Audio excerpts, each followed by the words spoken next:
Okay, this is the third time I'm doing this. I forgot to press the. You gotta go to settings sometimes because it says, "Do you want to?" I have turned it off. Don't worry about it. It's crap. You have to clean your settings. You have to, Google. When you search on Google, you know that Google could be something you could make out of it or something because there's hidden settings on Google, right? And I was meant to show you that, but I don't. You YouTube it and it'll teach you how to. I don't know what's the hidden in this telly. Anyway, we'll work on it. All right, we'll work on it.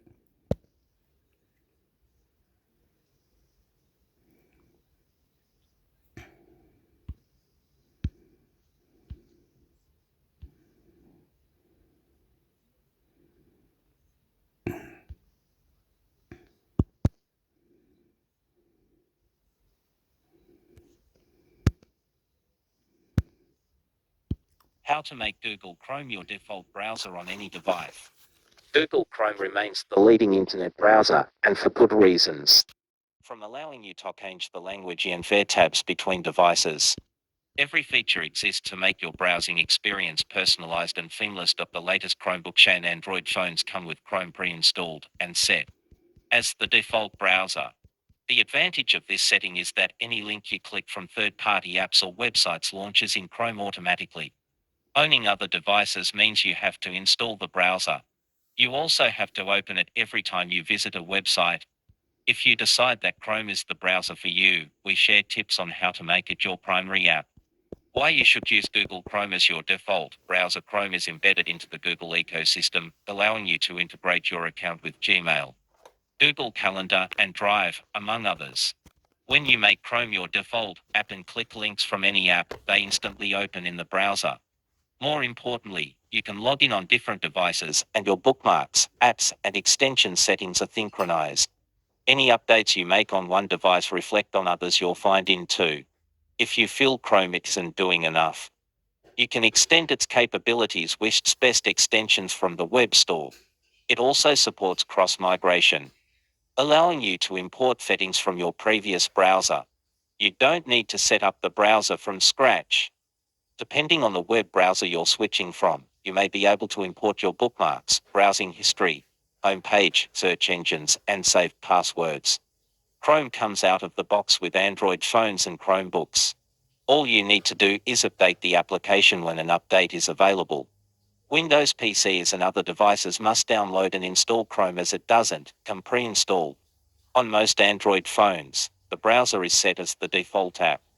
How to make Google Chrome the default browser on Android. Samsung smartphones and iPhones are among the few devices that have their native apps set as the primary browsers. Use the following steps to set Chrome as your primary browser on any device you own. Go to Settings. Scroll up into Parts. Tap Choose Default Apps. Tap Browser App. Select Chromato, make it your default app. If you don't check use default apps menu on your version of Android, use the next steps instead. Go to Settings Apps. Tap Chrome from the list to open the app in So. Under Defaults, tap Browser App. Select Chromato, make it your primary browser. How to make Google Chrome the default browser on Windows. Windows 10 and 11 PCs have Microsoft Edge set as the default browser. Windows 8 and 7 use Internet Explorer as the primary browser. However, Microsoft stops support for those OS versions and Internet Explorer. Also, Chrome will soon force you to upgrade from older OS versions in 2023, as Google is also ending support for them. It would be best for you to upgrade your computer's OS now. Windows 11 download and install Chrome as you haven't. Click First icon. Go to Settings Apps Default Apps. Under Set Defaults for Applications, type Chrome into the search box to find it quickly. Alternatively, scroll up and click Chrome from the apps list. Beside Make Google Chrome your default browser, click Set Default. Windows 10 download and install Chrome if you haven't. Click View and Alphacon, then Setting for Con. The new window pops up, displaying the settings menu. Click Apps. Click Default Apps. Scroll up and click Microsoft Edge on the web browser. If you see Chrome, it means Chrome is your default browser, and you don't need to change it. A list of browsers pops up. Select Chrome to make it your default browser.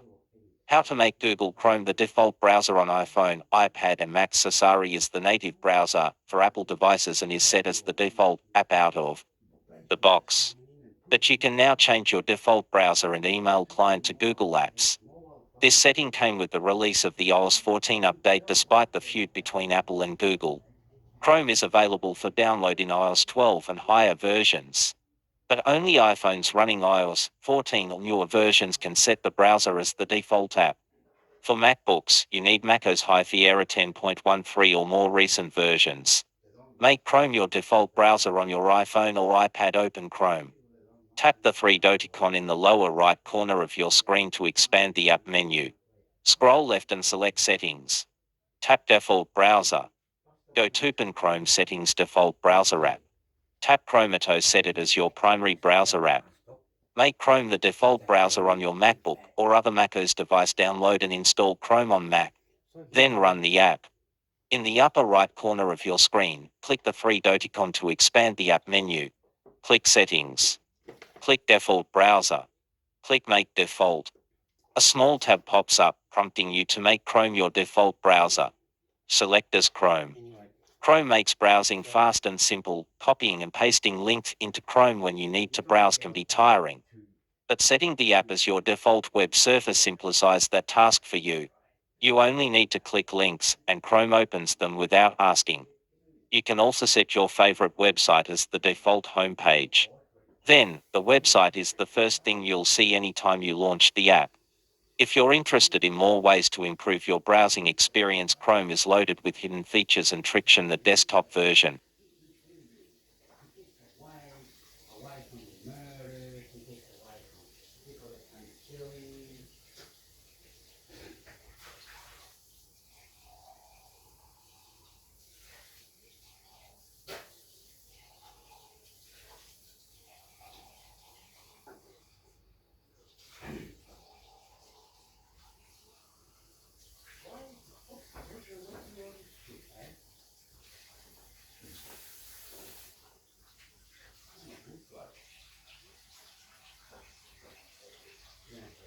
You're gonna go a long journey.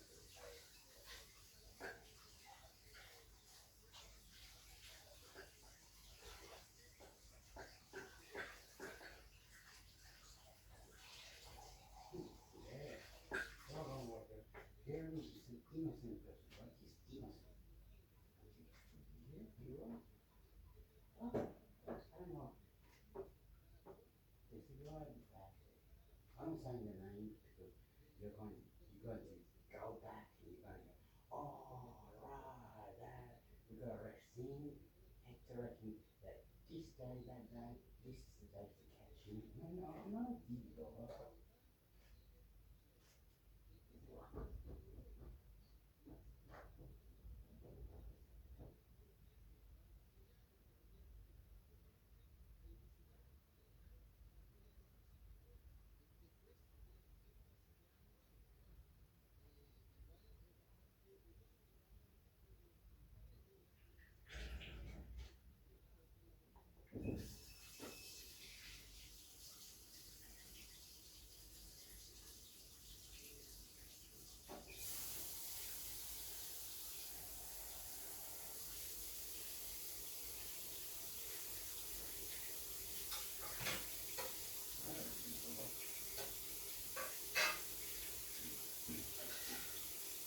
Whatever you want to do, do it. Take it, eat it, eat it. Put it in your mouth and eat it.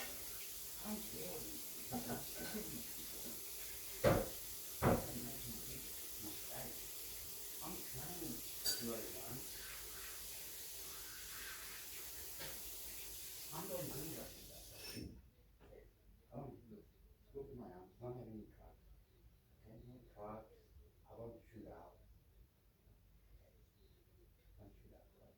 Don't do the ice, whatever you want to say. Right.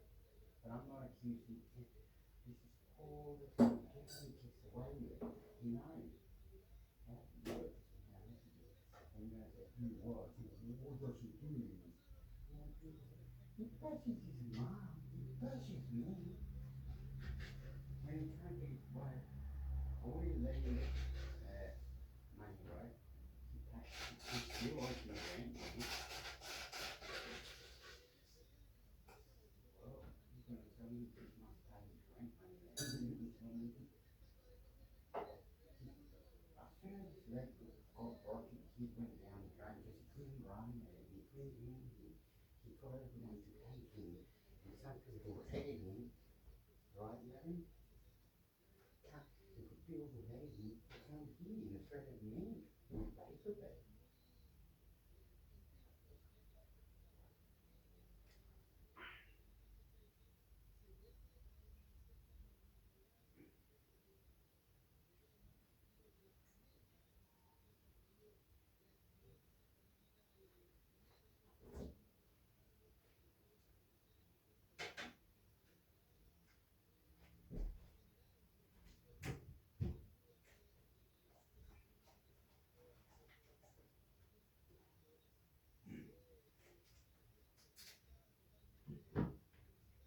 He's gonna deny everything.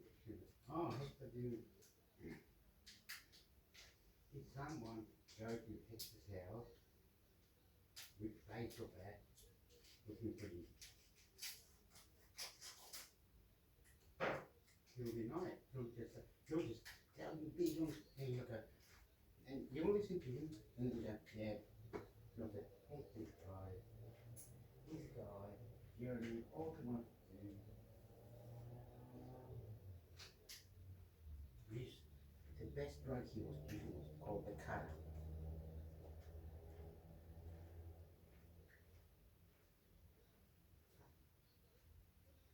He knows where the drug is. You should probably get on that.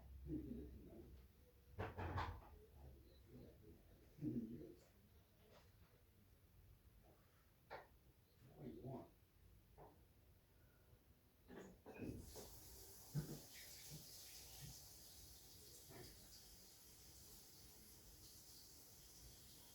I don't go to your house and do that, mate.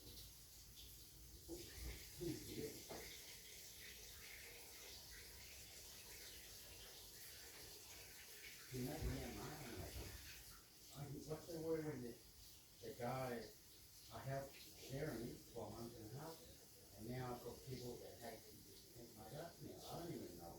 I don't go to what he does. Okay, say you're a police officer, right? And you see your job is whatever, right?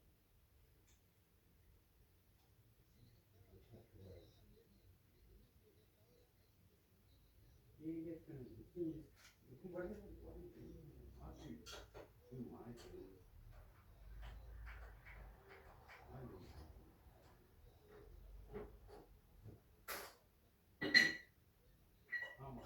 You need to see Jeremy. Take this and plan to go to the bus stop. It's just 2 minutes away. Why do you make Hector afraid for that? Explain. And he said, oh no, no, it's you never. Why is Hector afraid? Hector was attacked twice now. And his house window was broken. Why was that? And then he straight away goes, okay, why aren't you in hospital then if your leg is broken? What are you doing walking around trying to look for drugs, Jeremy? Say that. Piss him off. Because that's what he's doing. Piss him off, mate.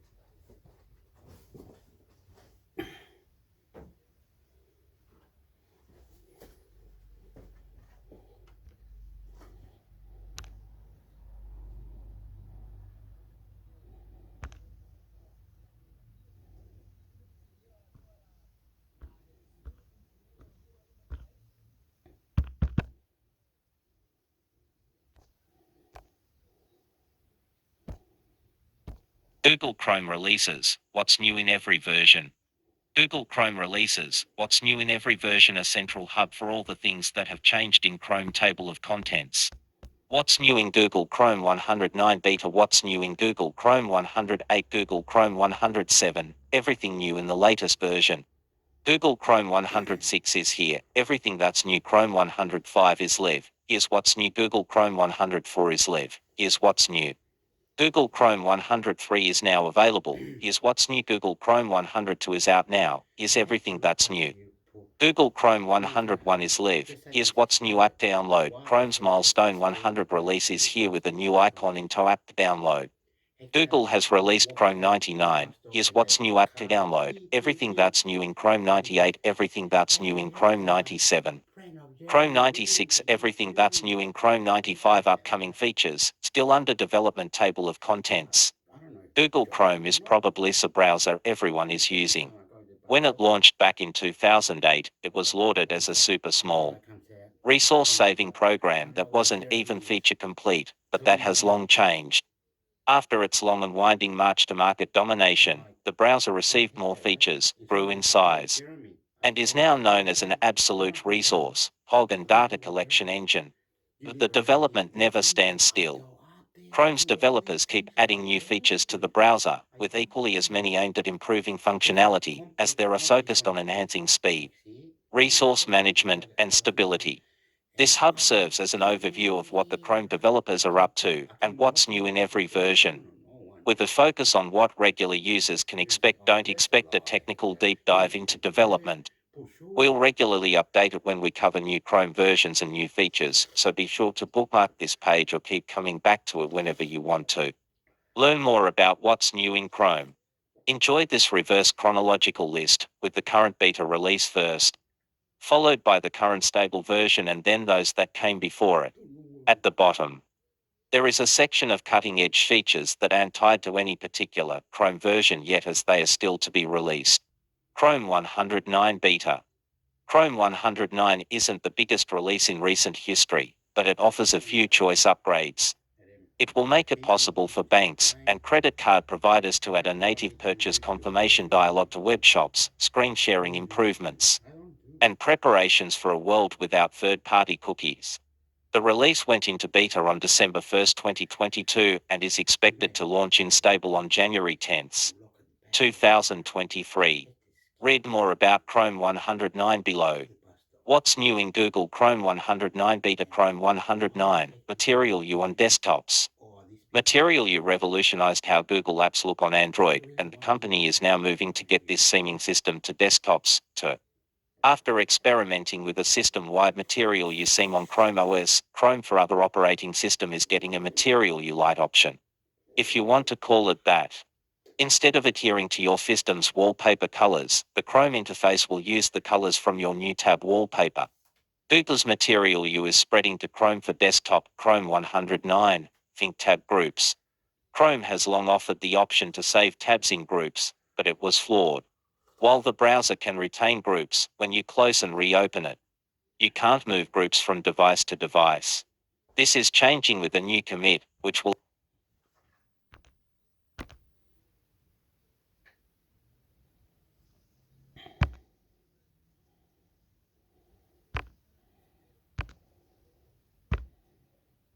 The Moto Watch 100 is now available in the US, and it's under $100.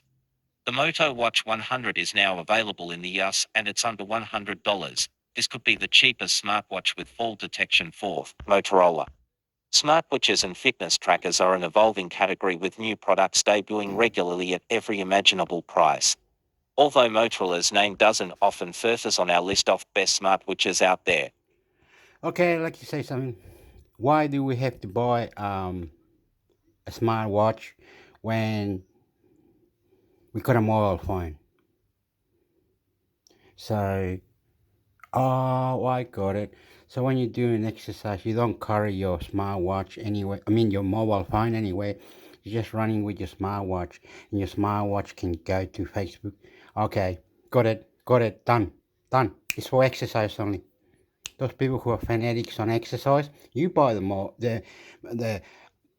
smartphone. You buy the smartphone. Ask people who don't go do much exercise. Don't worry about that smartphone. Okay, it's all right. It's all right. I got it. It's only for you who are doing exercise. because I got apps in my phone that says health. It tells me how many steps I've done, how many this, how many that.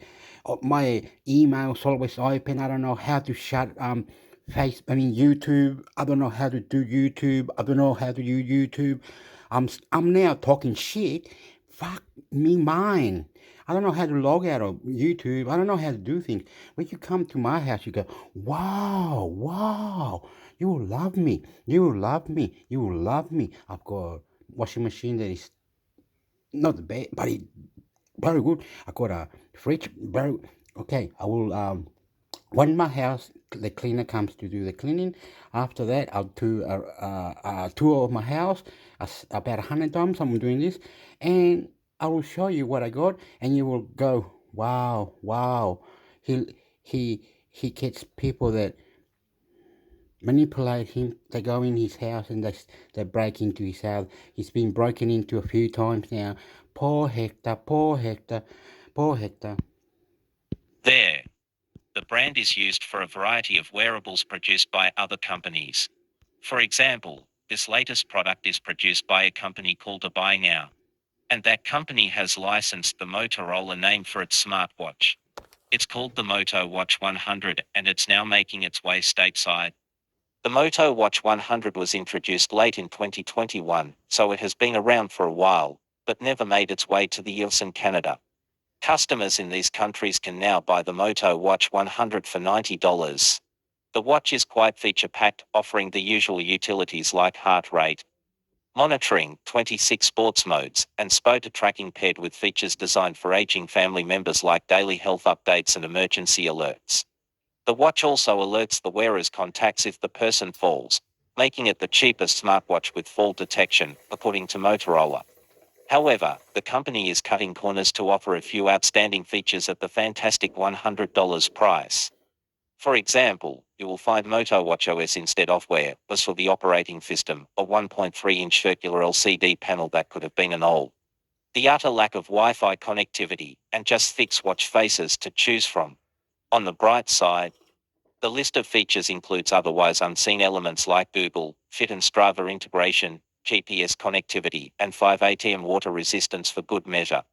You can pick up this 29G, 42mm aluminium encased watch in glacier, silver or phantom black colors. The former is out of stock at the time of writing, but the latter comes with 5 strap and buckle options. Motorola claims a single charge of the 355 mAh battery will last for up to 2 weeks, but we would not depend on it. Thanks to quick charge support, the 0 to 100% recharge takes just 1 hour. This watch is just over a year old. But its attractive price and feature set could compel us to inspect it during CES 2023. If you'd rather check out Motorola phones than smartwatches, clear images of the ThinkPhone which leaked earlier this week could interest you.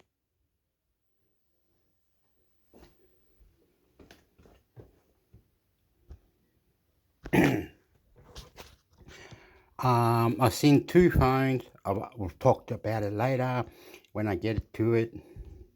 The Vivo phone was the one, and the one Motorola. There was another one. There was three phone actually. They've got the new Dragon 888 with the G12 on, and then all the advanced stuff on it, mate. It's just amazing how what they do, eh?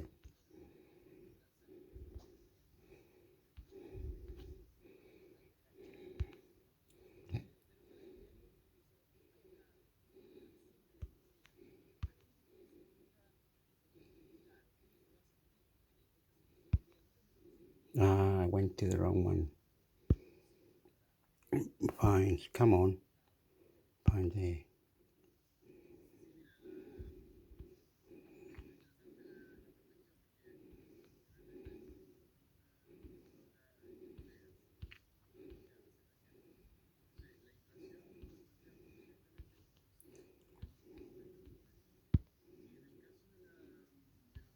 Yeah, Motorola, they're doing all right. They're doing all right, mate. Motorola. Motorola's laptop-inspired ThinkPhone looks ready for business in high-quality leaks. Motorola's laptop-inspired ThinkPhone looks ready for business in high-quality leaks. Get your best look yet at this new direction for Moto phones. We have already picked our favorite smartphones of 2022 and hype is quickly building for impending launches like OnePlus 11, Samsung Galaxy S23, and other models. One of these early 2023 flagships already on our radar is coming from Lenovo-owned Motorola. And a couple weeks back we got to check out some early imagery and rumored technical specifications. Now, a fresh set of pics gives us our best look yet for Motorola ThinkPhone. As the name suggests, Motorola's ThinkPhone borrows its identity from parent firm Lenovo's ThinkPad family of iconic laptops. Just as we heard about the hardware before, Snoop Dogg on Twitter claims a Qualcomm Snapdragon 8 Plus Gen 1 SoC will power the ThinkPhone, which would run Android 13 out of the box. Other interesting details include support for 68 watts fast charging, a Pixel stand-like wireless charging dock accessory, and a red button on the left-hand edge of the phone that's highly reminiscent of trackpoint pointing stick from ThinkPad laptops. Really, though, the stars here are the new pics, and while many are scenes we've checked out before, the lack of watermarks and much higher resolution make these far easier to appreciate. On the software front, we are expecting a near-stock Android experience, given Motorola's affinity for it, even on budget phones. Except for the ThinkPhone So Carbon Cyber, back panel and red button, Motorola's upcoming device could very well be an existing hot seller, rebodied to fit Lenovo's ThinkPad branding. We still don't know exactly when to expect this model to make its official debut, but it will probably make an appearance sometime early in 2023.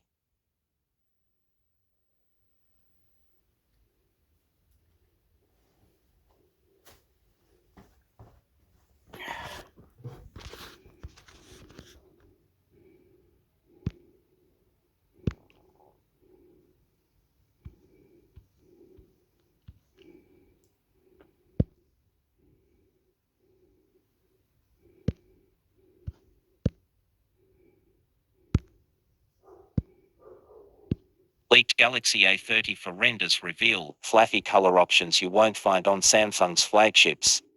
Leaked Galaxy A30 for renders reveal fluffy color options you won't find on Samsung's flagships. 2023 might be a year of colorful designs for Galaxy handsets.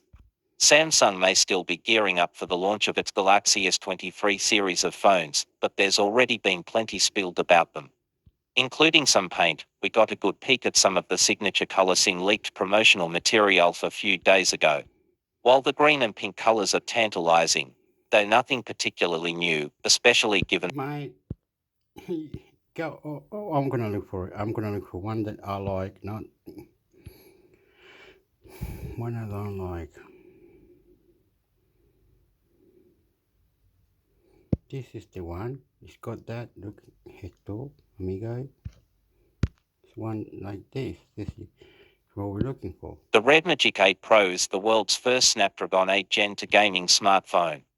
The Red Magic 8 Pro is the world's first Snapdragon 8 Gen 2 gaming smartphone. To models with varying charging speeds and battery capacity are now available. In China, besides its close relationship with ZTE, Nubia is known for its Red Magic series of gaming phones, packing massive batteries, high refresh rate display, and other gaming-oriented features.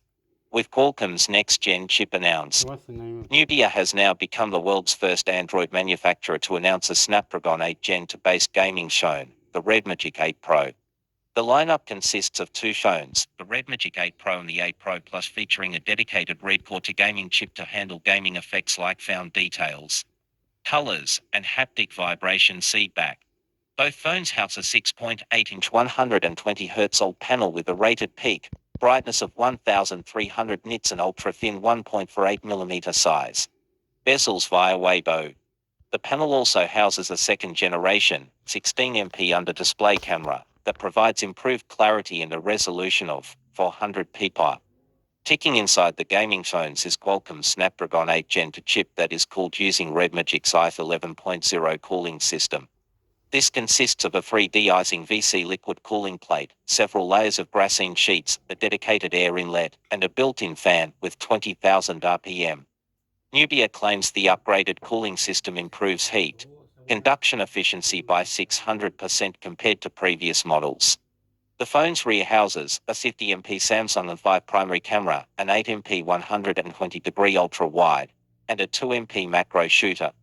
Other specs include stereo speakers, a 3.5mm audio jack, dual SIM 5G, and a USB port at the bottom. There are two shoulder keys on the phone's right side with 520Hz touch sampling support.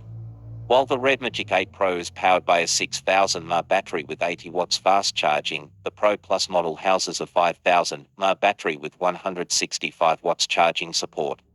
The latter can be topped from 0–100% in 14 minutes. Out of the box, the phones run on Android 13-based Redmagic OS 6.0. As for the difference between the Pro and the Pro Plus variants, it boils down to their RAM and storage configurations. The Pro model is available with 8GB LPDDR5X RAM and up to 256GB of UF4.0 storage, while the Pro Plus starts with 12GB RAM and 156GB storage and goes up to 16GB RAM and 1TB storage. Nubia will also begin selling a version of the Redmagic 8 Pro Plus with a transparent back down the line.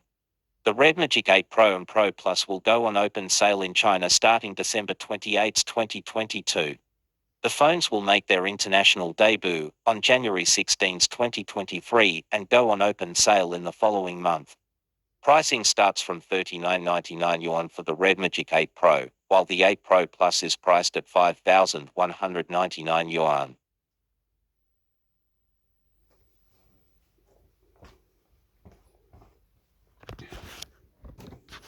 What was it again?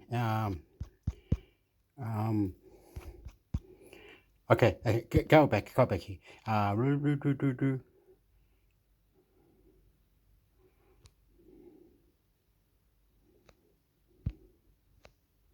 That already done it, probably already done it, mate. Like that. Then here, copy. I've already probably done it. I've got 100 open windows. It's incredible.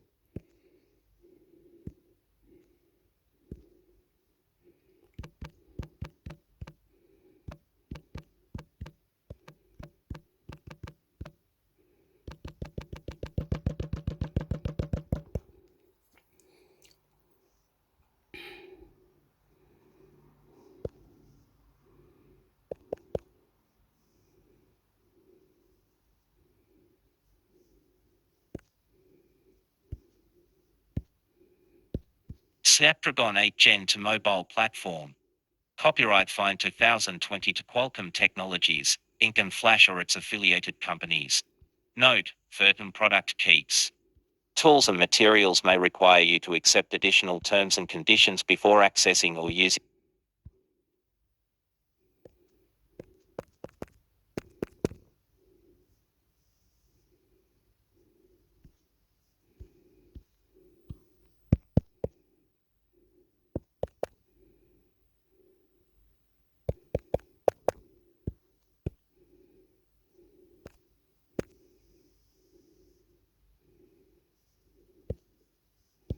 Snapdragon Summit 2020 to Snapdragon Tech Event.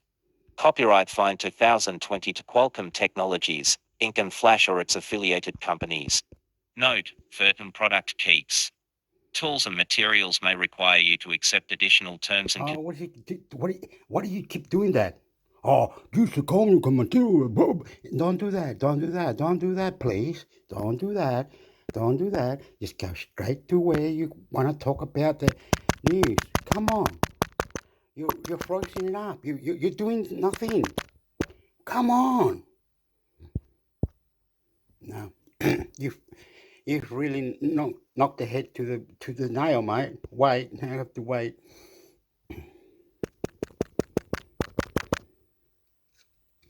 Anyway, what they've done is they created Dragon 888 G Gen 1 Plus and the UI 5.1 now, whatever. The phone is really mucking up now. It's really mucking up. And they have all this new technology, right? And I'm not smart enough. They got a new computer, they got a new tower, they got a new smartphone. Anything that's gonna do with new, there's new one now. That part. They're all different companies. They call the new one, right? And for you to understand this, is you got to search high, low, low, pound to pound, mate. I live in Australia, all right? The phone that I saw, oh, what am I doing? Anyway, he said, no, it's frozen. It's frozen, amigo. Mira, it's frozen, man. No, man. No, man. Look, I don't know. This is the other way. Look, this is frozen, amigo. It's frozen. Did this the other day, and if I press close, you'll lose everything. You lose everything. You lose everything. I can't be doing that. It's now going back or something. Now go back. Now go up here.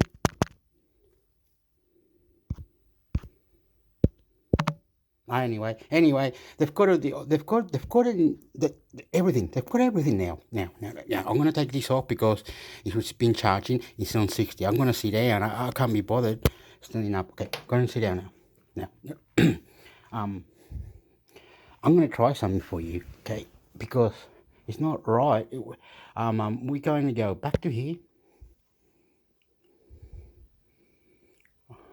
Okay, we don't know what we're doing. We don't know what we're doing. We do not know.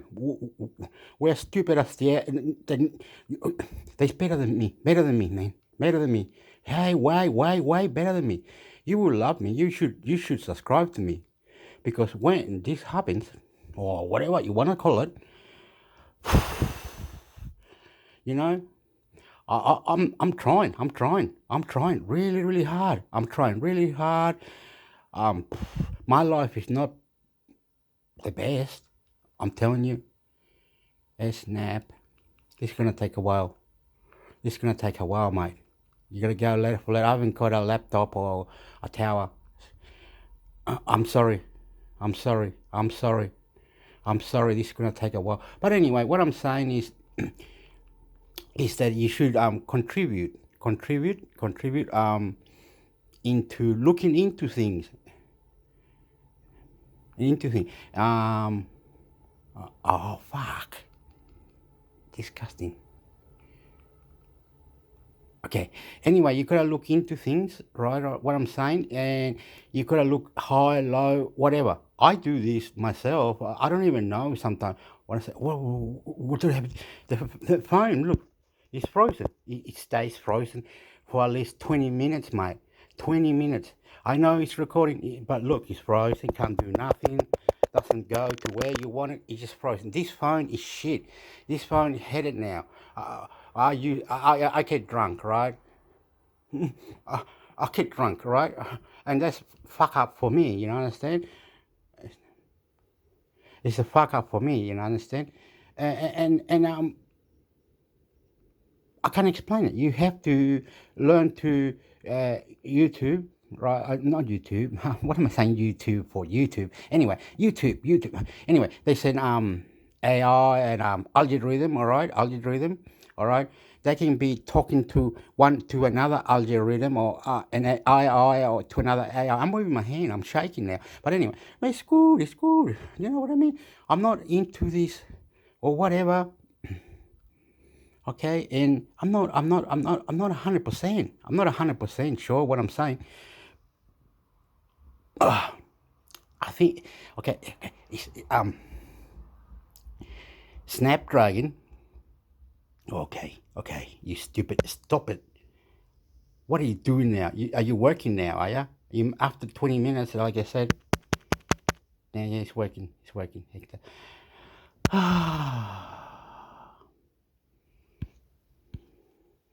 Oh, I'm so stupid. Everybody. Look, it's easy, Hector. Look, don't stop. Calm down. Breathe in, breathe out. Look. You read that. It says transforming industries impacting society. You can understand that. They're going to talk about that. You know, understand? Like the building, the rules, how they put it in the web, or how they comes to Australia to sell the item or the gadget. It's all good, mate. I understand now. Accelerating intelligent automotive platform. So accelerated intelligent automotive. They've got a warehouse or a place like a big room where they free office, and in front of the office is like a big table where they're doing this intelligent motive, um, creating a chip. So they got the chip and said this chip had this, and if we put this and we put that into that carefully pinch little and put it ooh, and the new chip is got put in by microscope, right? Put in by microscope, right? Now the chip is done. What they've done, they've got a recipe, and it's on a big screen or wherever they put the recipe thing or no, what are we talking about? The chip is now made, right? And what will happen is you will not believe to what I'm going to say. You might say, this is a lie. You're lying now. You're lying now, Hector. You're lying, mate. You're lying. You're a liar. No, no, no, no, no. Okay. The better the phone, the better the system inside is, right? And the computer, the AI will read it, will know how it, and it's like, okay, it will read it to you. Right, right, right, right, right, right, right, right, right. Okay, okay. Oh yeah, I should teach you something. I will teach you something that I know right this second, right, like this. Okay. Let me look. This one here. All right. It keeps bringing me to this website, right? It's called SGS Marina, all right?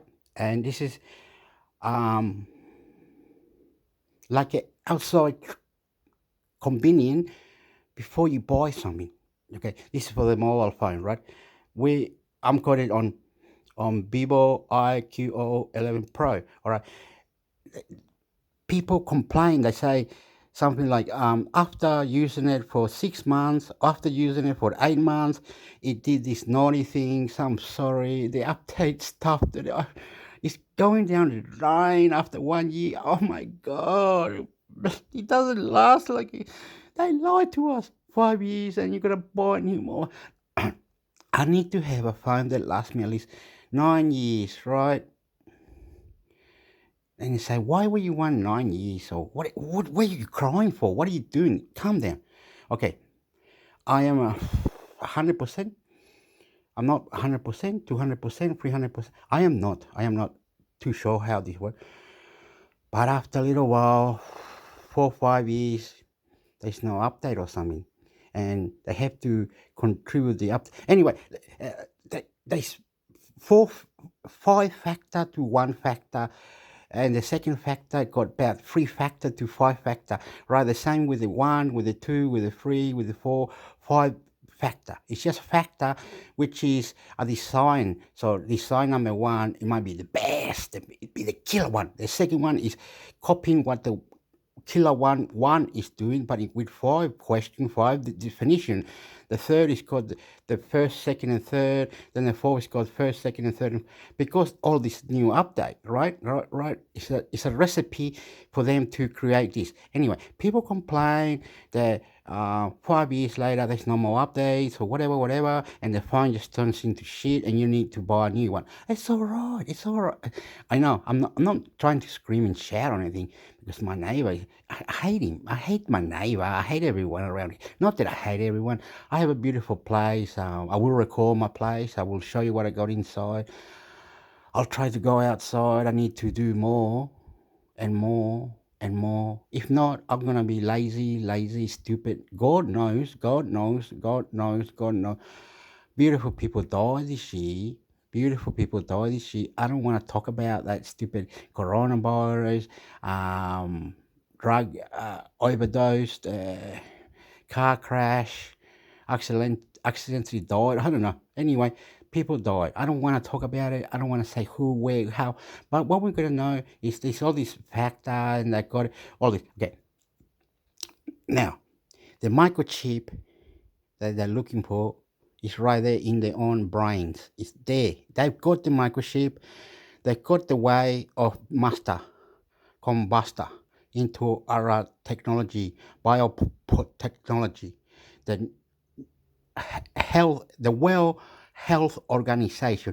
The World Health Organization, I'm going off topic now. The World Health Organization, combined with Chile, Argentina, Peru, Ecuador, Mexico, Panama, Cuba, Fiji, Canada, New York, Sydney, Australia, Melbourne, Australia, Taiwan, Philippines, some part of Europe, East Europe. Okay, many countries in the world. Not too many because we can't really uh, go too far because we're not really smart, right? I am not. I am not. Um,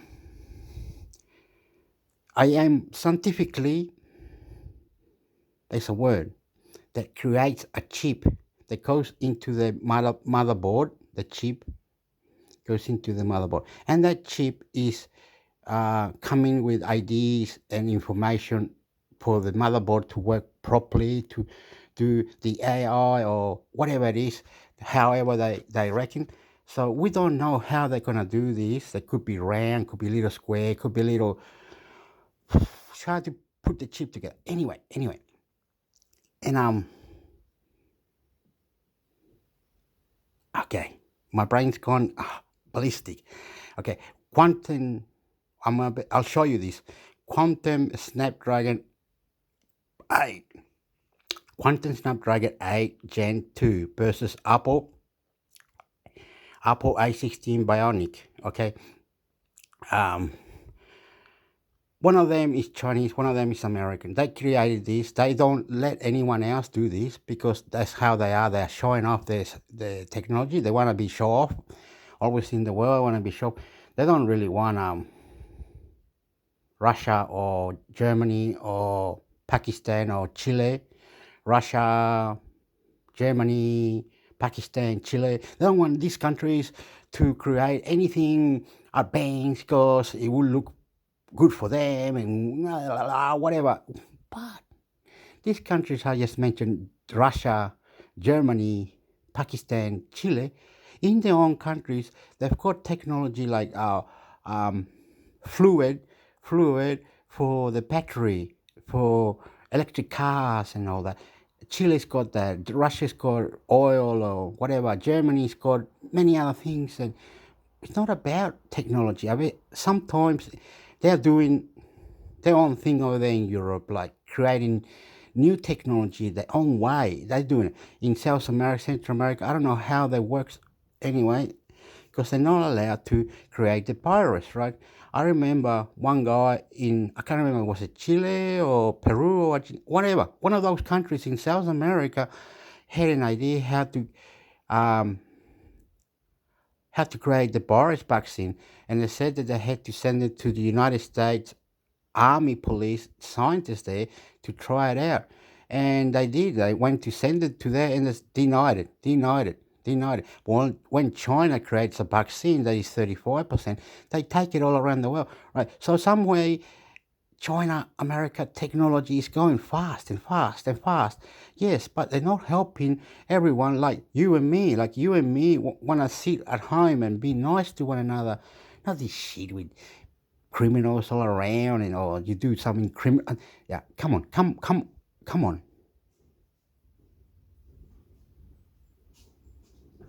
I'm shutting my door. Oh, my telly went off. Shutting door.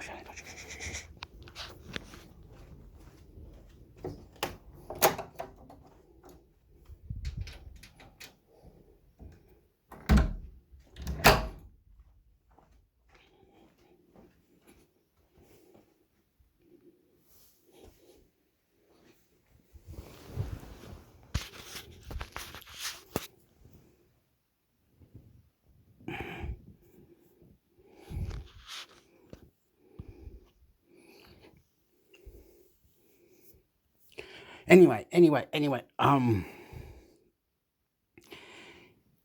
twisting things around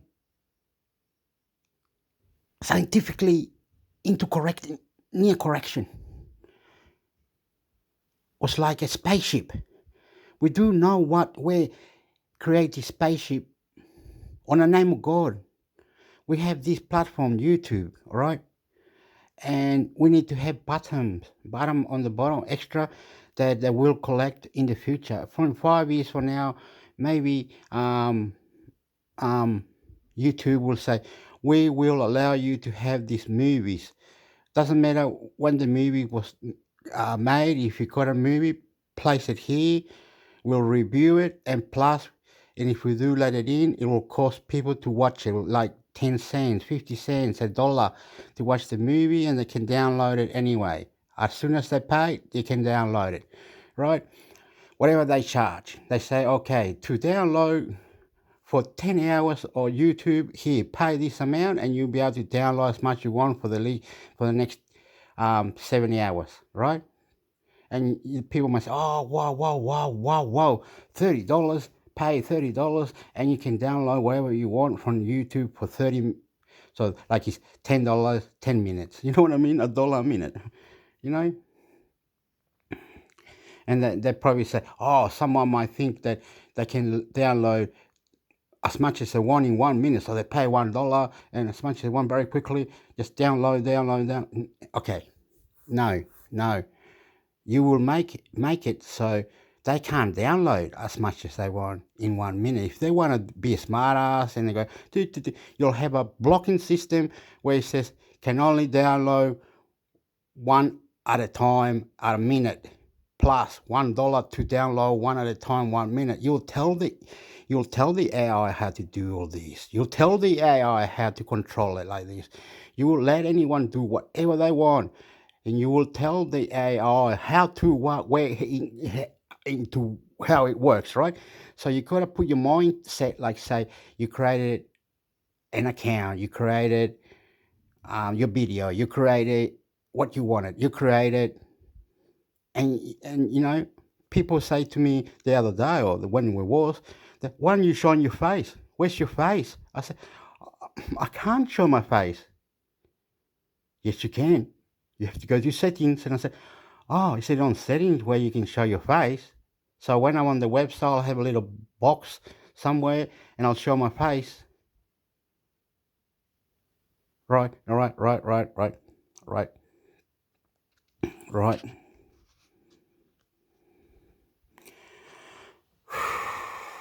Don't worry, I can show my face. Okay, now, and anyway, all these things that I'm trying to get to, we better hurry up now. It's gonna be combining on the new technology. I don't have the answers. I'm trying to look for it. Every time you come to my platform, sometimes I speak in Spanish. I do podcasts and review of websites. I just pick random websites and I go for it, mate.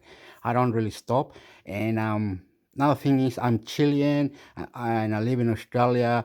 35 years is really, really good, right? I am now very, very interested on something. I'm interested and I want to be interested. I want to like share, share YouTube, Facebook, wherever it is that you want your platform to be with, whatever. Make love, do good, beautifully. Trust me. We'll get there. We'll get there. At the end of a big list of mumbo jumbo, you will understand that. You will say, oh, yeah, beautiful Hector. I love you. I love you. I love you. Nice Chinese girl. Nice German lady. Nice people. Nice. And you will get that with mambo jumbo, mandero, bobarero, de, mambo jumbo, batete, toro, madero, de. Vamos, ¿qué pasa? Mambo jumbo, te quiero, tropical, no la mente de la gente barante. Vamos para acá, vamos para allá. Arriba, abajo, por todos lados. Familia militar, trabajo, qué bueno. Vamos a dar una jumadura. Fresco aire, baile, animal, montañas de todos lugares, rosa, rainbow, colores, ¿cómo se dice rainbow en español? El sol, la luna, todos colores, vienen el amor, bumba, ¿qué te pasa? Ya, la, ya. No, no, no, no, no, no, no, no, no pelees. No, no, Rosa buena familia. Comida, tradición, costumbre. Vamos a bailar. Sydney, Australia, Melbourne, Canberra, Australia. Tía, tía, tía. Tío, tío. Abuelo. Okay, look. Anyway, this is the phone, all right? This is the phone. How do we put make it big like this or something? And then you get, but then, okay. I don't know. Anyway, maybe. Anyway, if you can see it. Anyway, let's go. Okay, this is funny. Vivo IQ 000. Vivo IQ 0011 Pro. It's got that launch body. With still, I don't know if you can, this probably be blurry. Anyway, platform. Here, where it says platform, we gotta go like this or something. iOS or OS platform, OS, Android 13 or China quantum running. There's the Gem 2.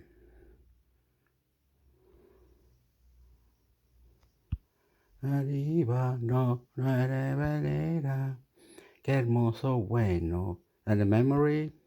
Oh, no slot card. No slot card, amigo. But it's got the new chip in it. No slot card. Yeah. What happened? Where was it? Was this one? This one is okay. Display LG platform energy. And see Snapdragon 808. I can read it. Okay, and no slot card again. Internal.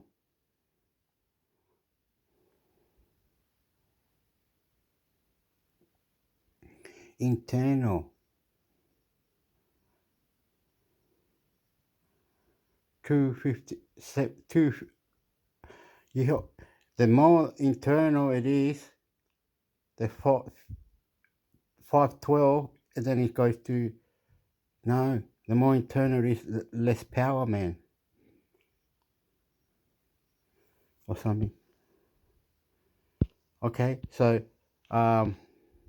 what's this one? The new one, the racing one. Okay, the racing one. What's the new one? Was that the one? I hope it's not blurry when you watch it, so you can see it. Because sometimes it's blurry. Android OS 3. No, it's Gen 2. No memory card. Okay, we all really want to know why it doesn't have memory card. Platform, no memory card. Okay, we really quickly. Oh, far out. Fucking motherfucker. Okay. This one is 6 gig, no memory card.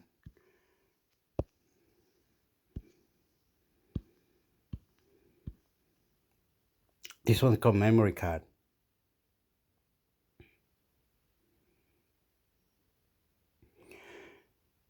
Doesn't say, it says, it doesn't, what to say?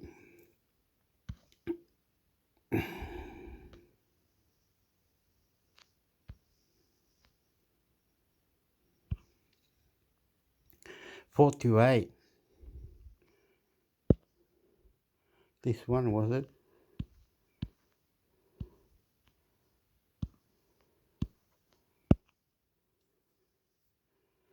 Look at this one, stop gigabyte 4,700. Oh, this is. Oh, whoa, we were close.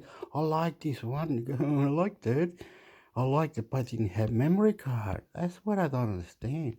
No memory card.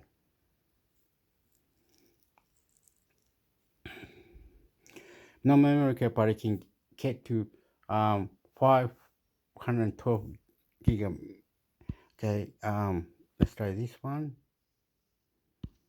Okay, to platform, no memory card. Anyway, come to this GS Marina, mate. It's the one before you get the phone. And what I'm doing, you do the same. I'll maybe come back next week and review on new phones when I find the one with the memory card, mate. I like memory card. I don't know why. Because I can get the memory card out. I hear that go.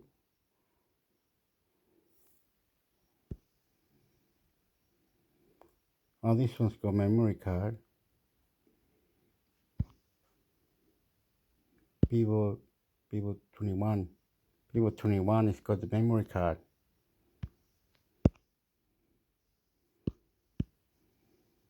No memory card.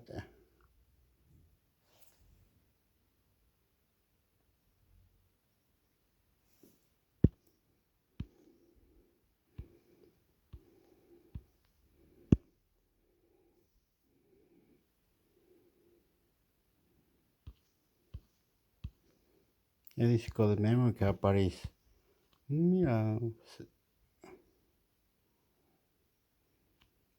anyway, so which,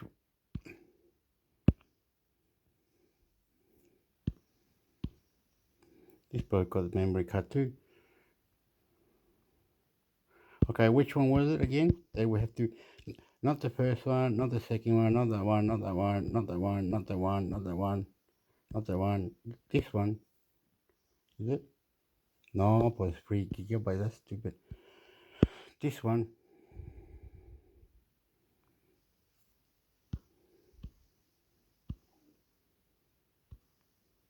No memory card.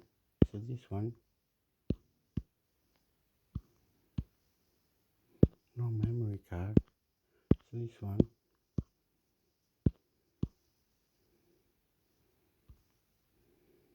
Yeah, this one's got memory card and it's got. When was it made? Well, 2022, November 17. Okay. This one is Android Flash 12. And what's the name of this one? Only 400 battery.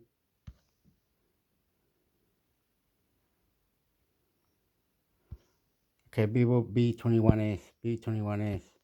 B21s. Okay, this is it's winning. B21s. B21s now. This one is BY73.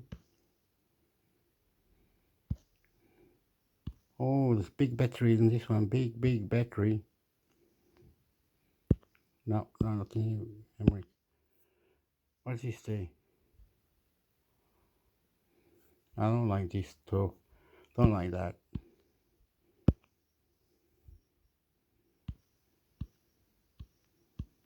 Oh, what's this one? When was it made? Announced 22 September. Okay, what's a Android 12? And oh, but you should go to. No, someone will teach you how to put it in, Hector. Android 13. You can teach yourself to put Android 13, and you can teach yourself to put a cover that goes in your phone, and the cover also is a battery, extra battery.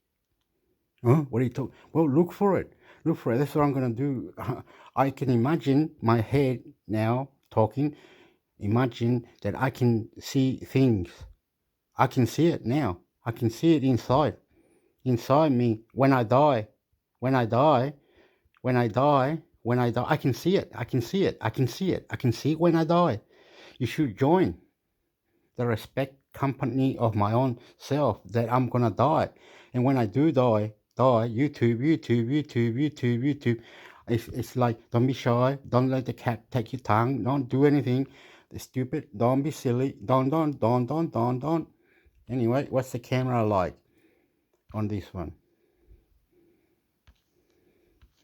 Okay. It's Vivo X80 Lite. Doesn't have everything, but it's that one. It's the one that, because Vivo Lite. 4,500, Android 12, it's got micro card, it's got whatever you want. Okay, Vivo. What was Motorola?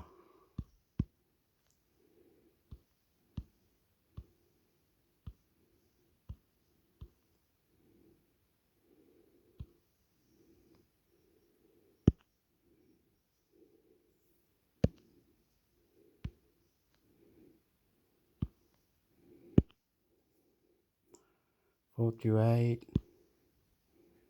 Platform Android 30. Oh, what? It doesn't. This is the platforms are just cut. The don't have any. And the cameras, everything's. What's this one? Motorola G53. There you go. Motorola G53. Okay. Motorola G53. Buy it. Buy it. It's got a new chip. It's got Microsoft. All the things are here. Anyway, it's got a new chip. Anyway, better.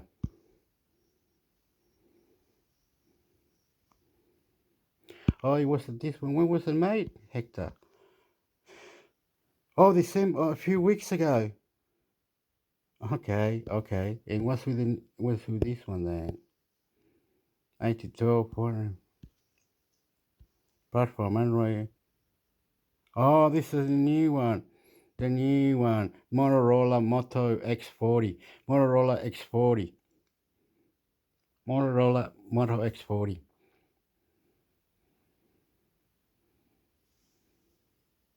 Motorola X40. Okay, come to you. Come here. Let's go to the news.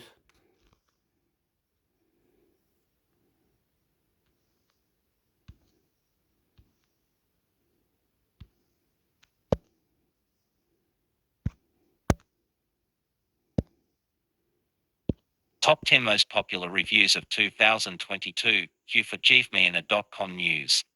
So here we are after recapping the most popular reviews of the first 3 quarters. It's time to focus on the final 3 months of the outgoing year. It's just one of the ways we can take a look back and evaluate the current state of the mobile.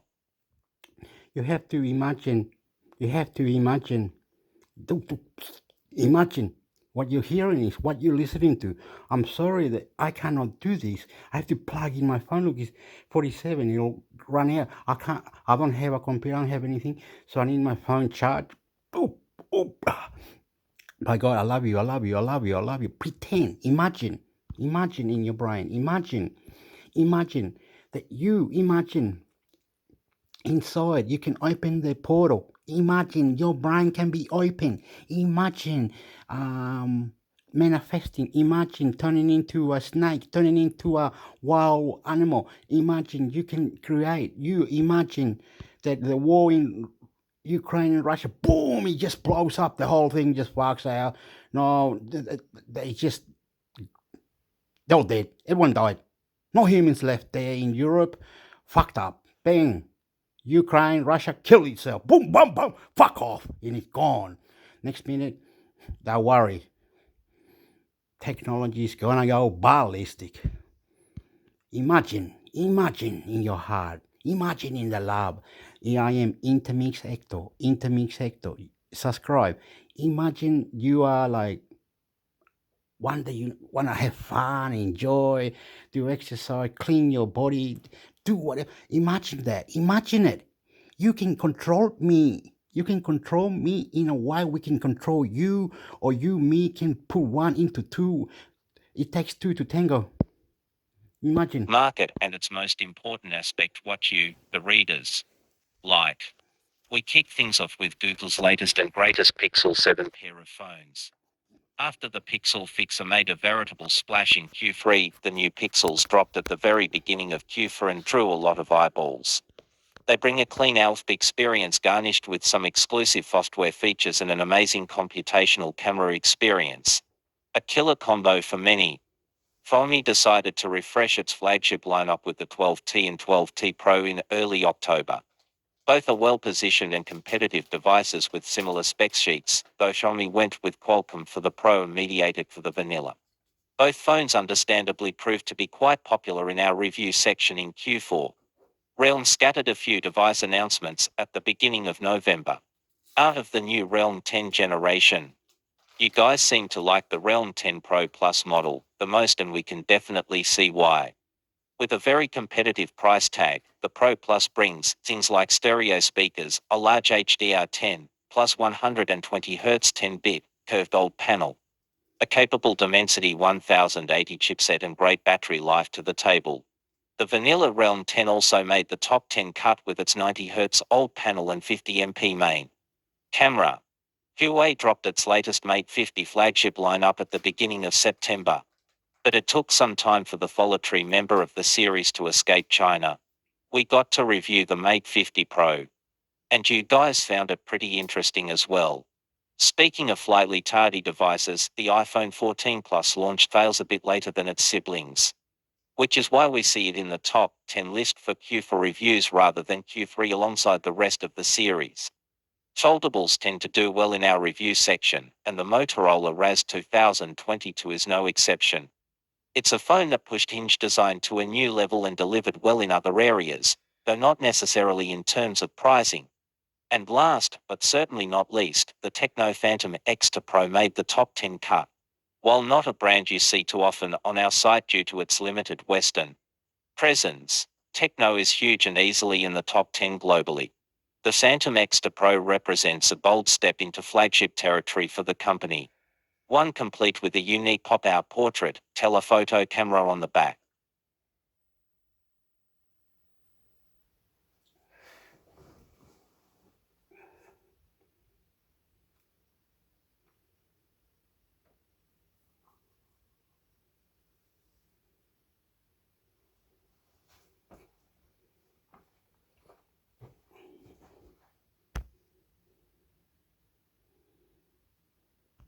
Oh, it's got comments. I didn't see the comments.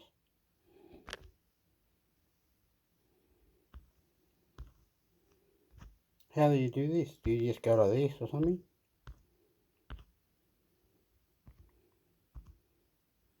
Top 10 most popular reviews of 2022, Q for reader comments. Notice and boy P5E 1 hour ago anonymous, 2 hours ago congratulations. You're easily the worst poster on here. The opinion of Anons is irrelevant. Create an account then you can talk. Reply. Anonymous A0V 2 hours ago. Notice and boy, 13 hours ago Happy New Year to everyone except people who whine about tea. More congratulations. You're easily the worst poster on here. Reply. Rolling on the floor laughing. Anonymous %Q 10 hours ago for the iPhone 14 Plus, people were checking it like other smartphones. That's why they bothered to read the review that whether they should consider it for purchase or not. Other iPhones were selling blindly as usual. Reply. Anonymous Q 11 hours ago notice and boy, 13 hours ago Happy New Year to everyone except people who whine about tea. I know what. I'm gonna start whining even harder. Reply heavy check mark.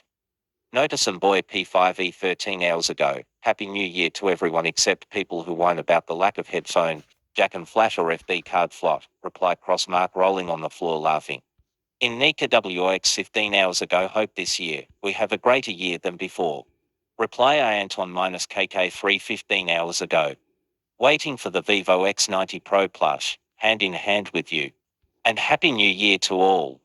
Reply heavy check mark. Anonymous 6WN 15 hours ago. Okay, 15 hours ago Happy New Year everybody Happy New Year bro. Have a good day. Reply sums up fine. Okay Ax 15 hours ago Happy New Year everybody. Reply sums up fine heavy check mark. Okay. Gonna have to do this. Okay. Esto no va a demorar mucho. Oh, what am I doing? I like to talk in Spanish. I'm silly. I'm silly me.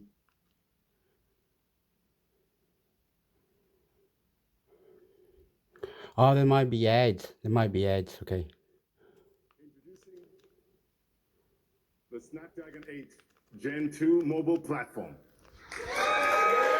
Snapdragon 8. It looks great from every angle. Big moment, everybody. Let me tell you a little bit about the platform. We designed the 8 Gen 2 with one key technology in mind. Okay. Okay. I know now. I know now. I know how what do they talk. Maybe I already got it there. Maybe I already did. Or maybe I have to do this. Quantum snap Snapdragon 8 Gen 2 versus Apple Apple Apple A16 Bionic.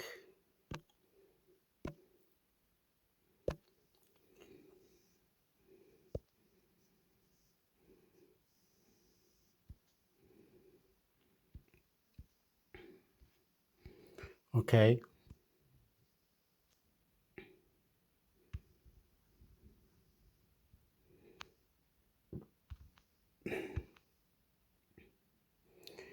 copy that.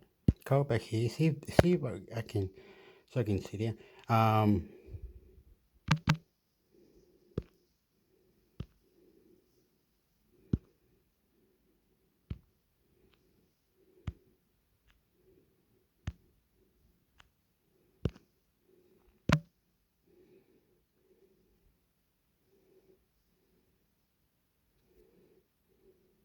What's this in Russian? Got it. Απ' έξω. Μέσα. Εννοείται. I need to go to the toilet. I.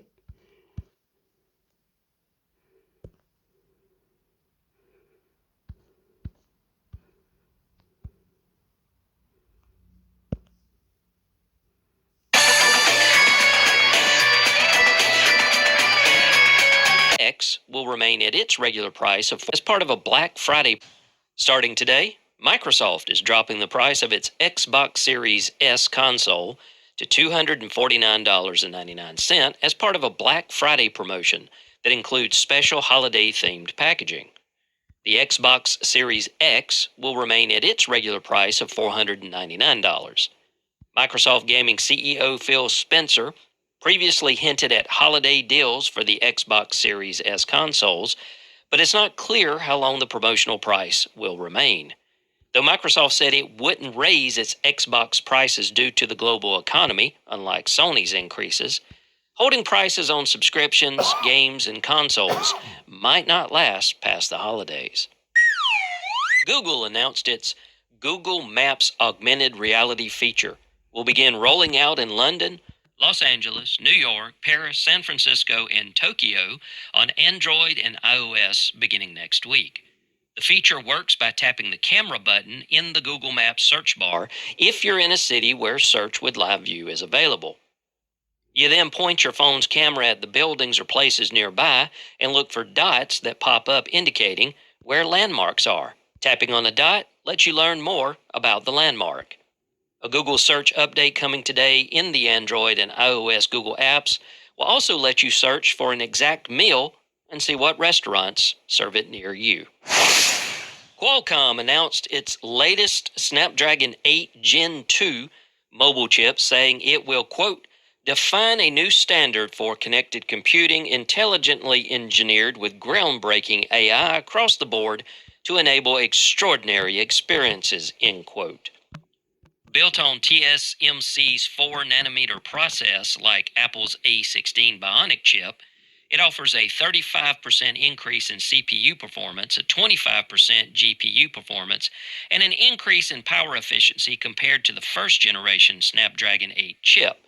However, Geekbench scores for the chip still put it behind Apple's A16 Bionic chip that powers the iPhone 14 Pro, as well as the A15 Bionic chip that powers the low-end iPhone 14 and the iPhone 13 Pro.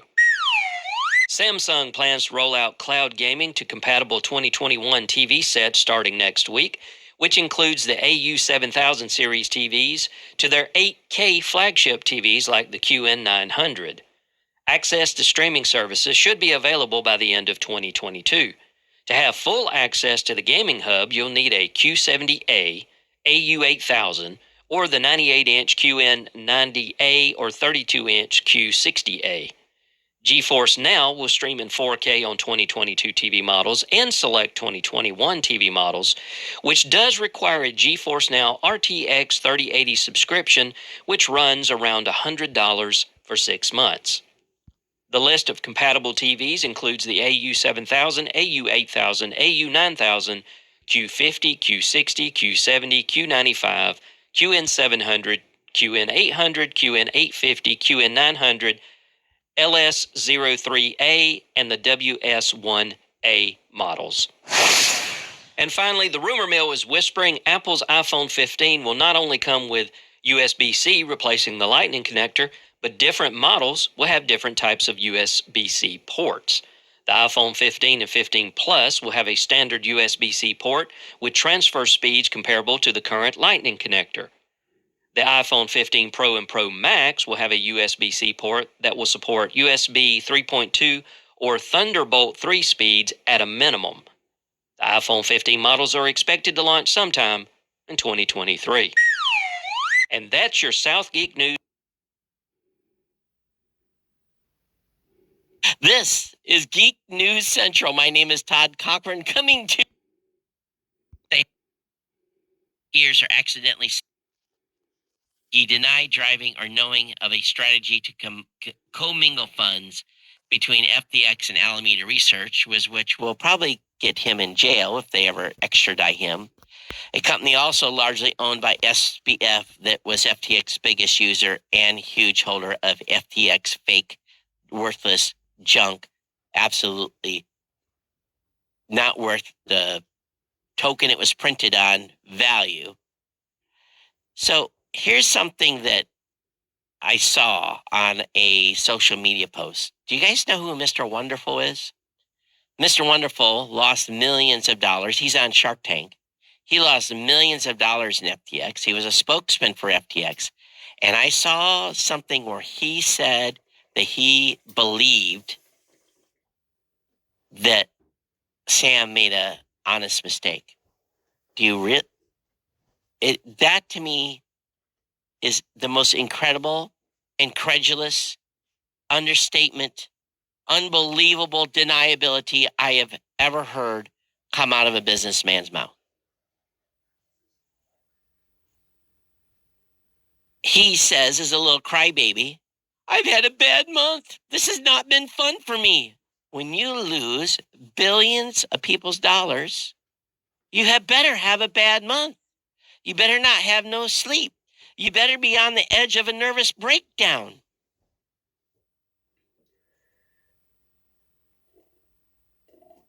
This is crazy. During the Hour Plus interview, SBF defended his extensive political donations as support for candidates he felt supported policies that could help head off future pandemics, not attempts to create an easier regulatory environment for FTX. He tried to explain real estate investments in the Bahamas as a recruiting tool to lure talent from Silicon Valley. Was it hookers and blow? What was he using with those Bahama holdings? He appeared contrite during the interview. But here's what matters most. Millions of customers have gotten financially hurt by this individual. And in my opinion, he should not see the light of day for a very, very long time. And anyone that loses millions of dollars to a crook, in my opinion, a villain, in my opinion, and one of the most loosely run things that, to my knowledge, I've ever been a witness of, he should not sleep well at night. On a more happy note, where to get free cookies this weekend for National Cookie Day? National Cookie Day is December 4th if you want free cookies. Insomnia Cookies, Jimmy John's, Nick's, Great American Cookies, Lenny's and Larry's, Potbelly Sandwich Shop, Tiff's Treats are all offering some free cookies. Don't know what you have to do to get one, but it's in the link in the show notes. Or you can go to your local grocery store and pick up some cookies yourself. That's all. Musk has a strategy, but everybody wants to be an armchair quarterback. And I think anyone that spends $47 billion to buy a company, takes it private, can probably do anything he wants the way he wants, and guess what? It's his money to lose. Astronomers say a new huge satellite is as bright as the brightest star. It's the Blue Walker 3. So what, say you, is the Blue Walker 3? Well, the Blue Walker 3 was launched by a Texas-based company. It's a satellite that measures nearly 65 meters across, or about 1/3 the size of a tennis court. Designed and developed by AST Space Mobile, the expansive Blue Walker 3 satellite is intended to demonstrate the ability of standard mobile phones to directly connect to the internet via satellite. Large satellites are necessary to connect to mobile devices without a ground-based antenna. And of course, who's upset? Well, it's definitely stargazers. They say this has a luminance of 1, and it's basically as bright as any of the brightest stars in the sky. And they are not happy, and they have called on AST, and AST really didn't give a very nice response. They said the needs of humans on the ground kind of outweigh the needs of space exploration to a certain extent. I was like, oh, that's probably not the thing to say. But they will work and talk with the science community. I'm sure they will after making a comment like that. Meta is moving out of its fancy New York office. They've given up, I believe, 2 parcels. And the current leases include more than 250,000 square feet across 2 buildings. It's at 30 and 55 Hudson Yards, and they're bouncing out that lease. I don't blame them. Commercial real estate is, as leases come up and end, same thing with us. We have a lease in Columbus in a building. No one's in. Come time for our lease to be up, we're out of there. And commercial space is just going to dry up in a big, big way. A 62-year-old engineer alleges he was sidelined at SpaceX over fears that he might retire or die. Employees there were afraid he was going to die or retire. 62. And someone was following him around, taking notes. And he's basically filed a age discrimination suit. He said he filed a complaint with the Washington State Human Rights Commission, and Insiders viewed a copy. This is over Insiders viewed a copy of the complaint. And he joined SpaceX in 2018 as a principal engineer in optics engineering when he was 58 and received consistently solid performance reviews for what he described as his quite hardcore work ethic. He had back surgery in 2020 and returned to work after just a few days. Howard Johnson said in his complaint he was then stripped of his responsibilities that were given to far younger, less experienced engineers, some of whom he was asked to train without explanation. In his essay, Johnson wrote that one engineer was asked to shadow him because they were fears he might retire or die. Now, here's the thing I've always given people advice on. If you're going to a company to work somewhere and there's someone there that is very, very brilliant, you learn as much as you can from them. You hook your train to them. And I'm not saying that you should do this in a way that makes them feel uncomfortable, but you should work and try to work with those smart individuals to gain as much knowledge as you can from folks that have many decades of experience. And oftentimes they're very happy to share that knowledge because a lot of people today are not willing to take the initiative to say, what's that? How does that work? What does that mean? What are you doing? Can you explain this to me? They won't take the time to do that. So I remember when I was active duty and someone would come up and ask me questions, and I would be happy to train them where I was forced to train people, they really didn't listen oftentimes because they didn't care. They didn't have a vested interest. So I always felt I could better mentor and help someone that was hungry for the knowledge so I didn't mind that, but I never put someone on someone's tail to say, well, in the military was different too, because every 3 years you leave. So sometimes you're trying to get that knowledge out before the person transfers, not before they retire or die. In my instance, I did retire from the Navy, so I did try to share as much information as I could. An interesting development, 911 dispatchers say skiers are accidentally setting off Apple's new crash detection technology without realizing they're triggering emergency calls. They say they're seeing more accidental 911 calls from skiers. People should keep the turned on even with accidental should keep the turn. What? All right, so what do they say here? Apple crash detection technology sends a user a message with an alarm sound if it detects a crash. The message can be dismissed, but if it's not within 20 seconds. And yeah, the Snapdragon 8 Gen 2, we've made big changes really across all those areas.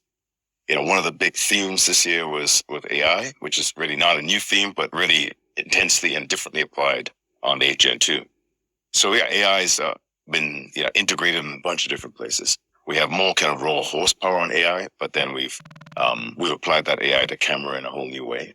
So now AI is integrated actually deeply into the pipeline, where you could take a big AI processor and apply it to the pixels right as they flow through the pipeline. So not just taking an image and post-processing using AI, but really having AI affect the intermediate processing of the pixels themselves, doing layering and understanding what is the scene around you, and fundamentally changing how we process different parts of the image real time. Anyway, that's just one example, but really AI is integrated in the modem, AI is integrated in audio in new ways, AI is integrated in what we call the always sensing camera in whole new ways. So anyway, lots of changes there.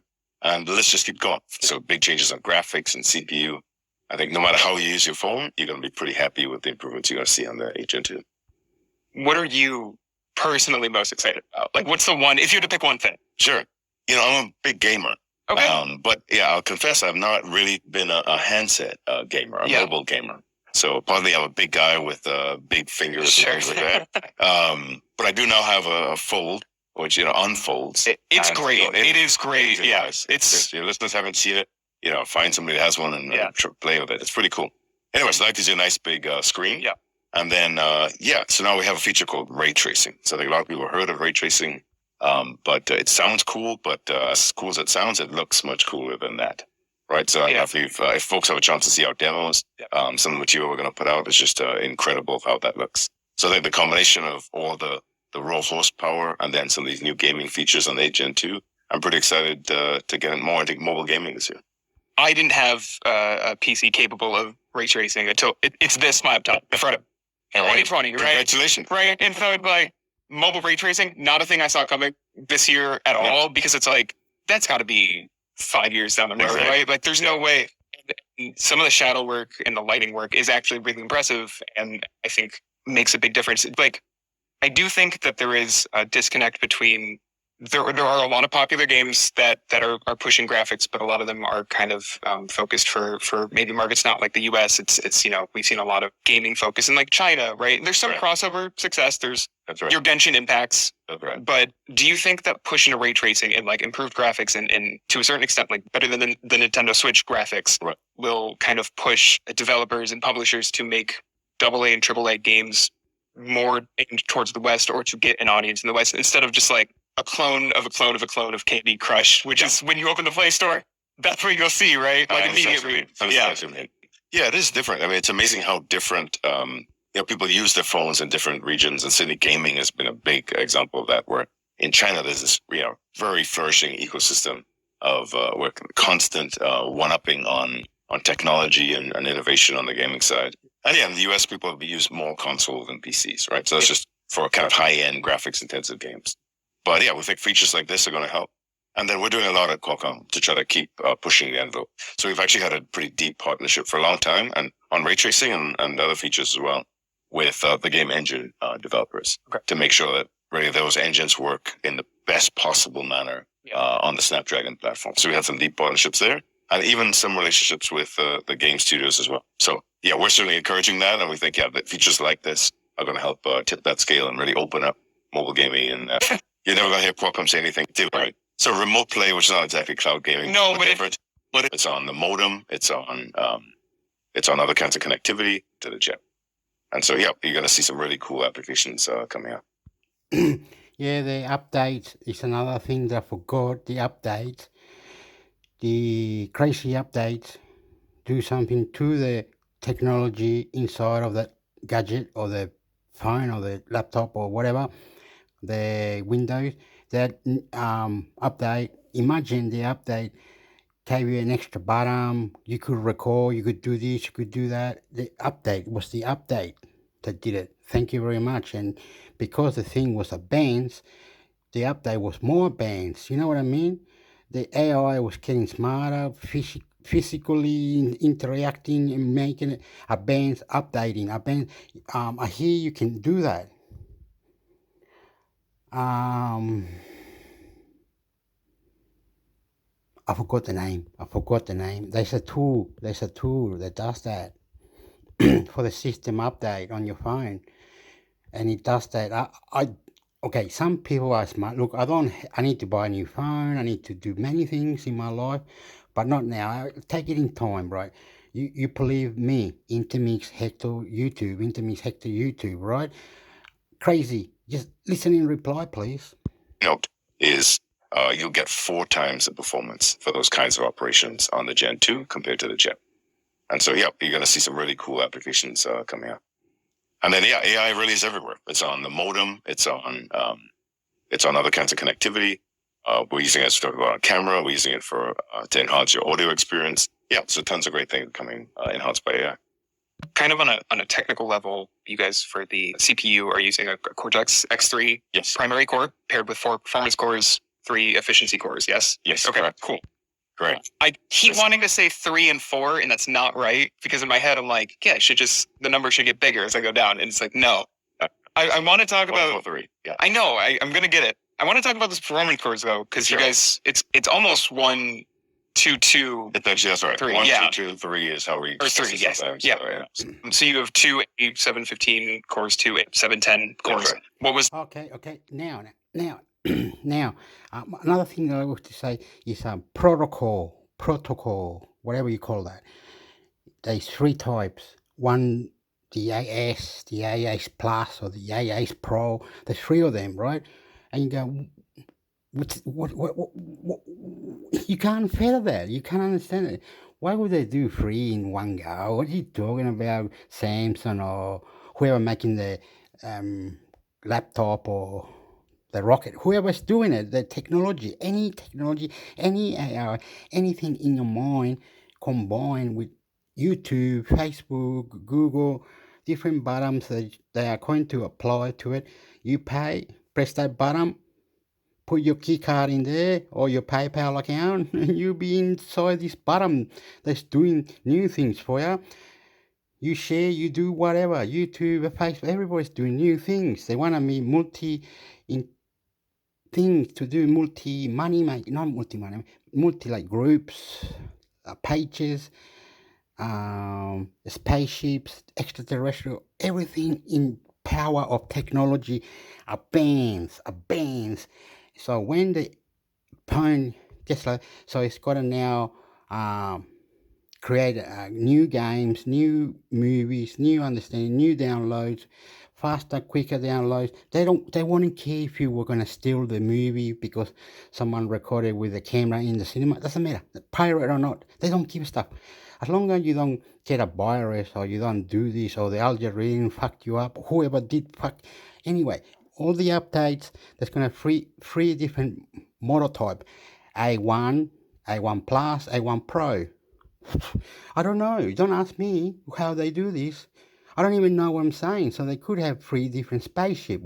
A spaceship 1 protocol, space 2, space number 2 more advanced, space number 3 extra things in it. So they're going to have 3 different spaceships. And people will say, well, why would it? Oh, again, my TV's going off. Why would it have 3 different monotype and not for the whole world? Why doesn't everybody have one? Why doesn't every country create computer chip? Why doesn't any one country does the technology chip and kill whatever they want, virus or no virus? Who is this? Who is that? maybe natural medication is better, but if we get help by the technology to create this natural medication or help us in our day-to-day things with the technology, why ain't it like that in a way? So technology is 1, 2, 3, 4, 5, 6, 7, 8, 9, 10, 11, 12, 13, 14, 15.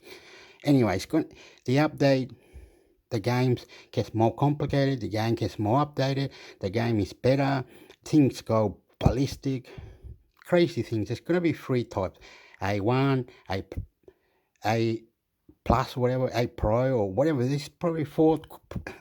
The same fine with it with an extra thing. It's really, really good. Powerful, interesting.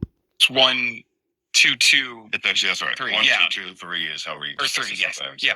so, So you have 2 715 cores, 2 710 cores. That's right. What was the decision behind that? Or why did you make that decision? What was the thinking? Sure. Yeah. Okay. We have a lot of experience. We've been in this business for a long time. Qualcomm founded in 1985. So anyway, we've been through lots of transitions, lots of different ecosystems, lots of transitions on instruction sets and things like that. And we know some of these things take longer than you think, and longer than you hope. So one of the transitions here was from 64-bit to 32-bit within the Android ecosystem. And as we thought, it's taking a little bit longer, I think, than some folks hoped, right? That transition. So most apps are definitely at this point, sitting in a Google Play Store, most apps are 64-bit. But there's not there's a whole world out there that's not just Google Play Store.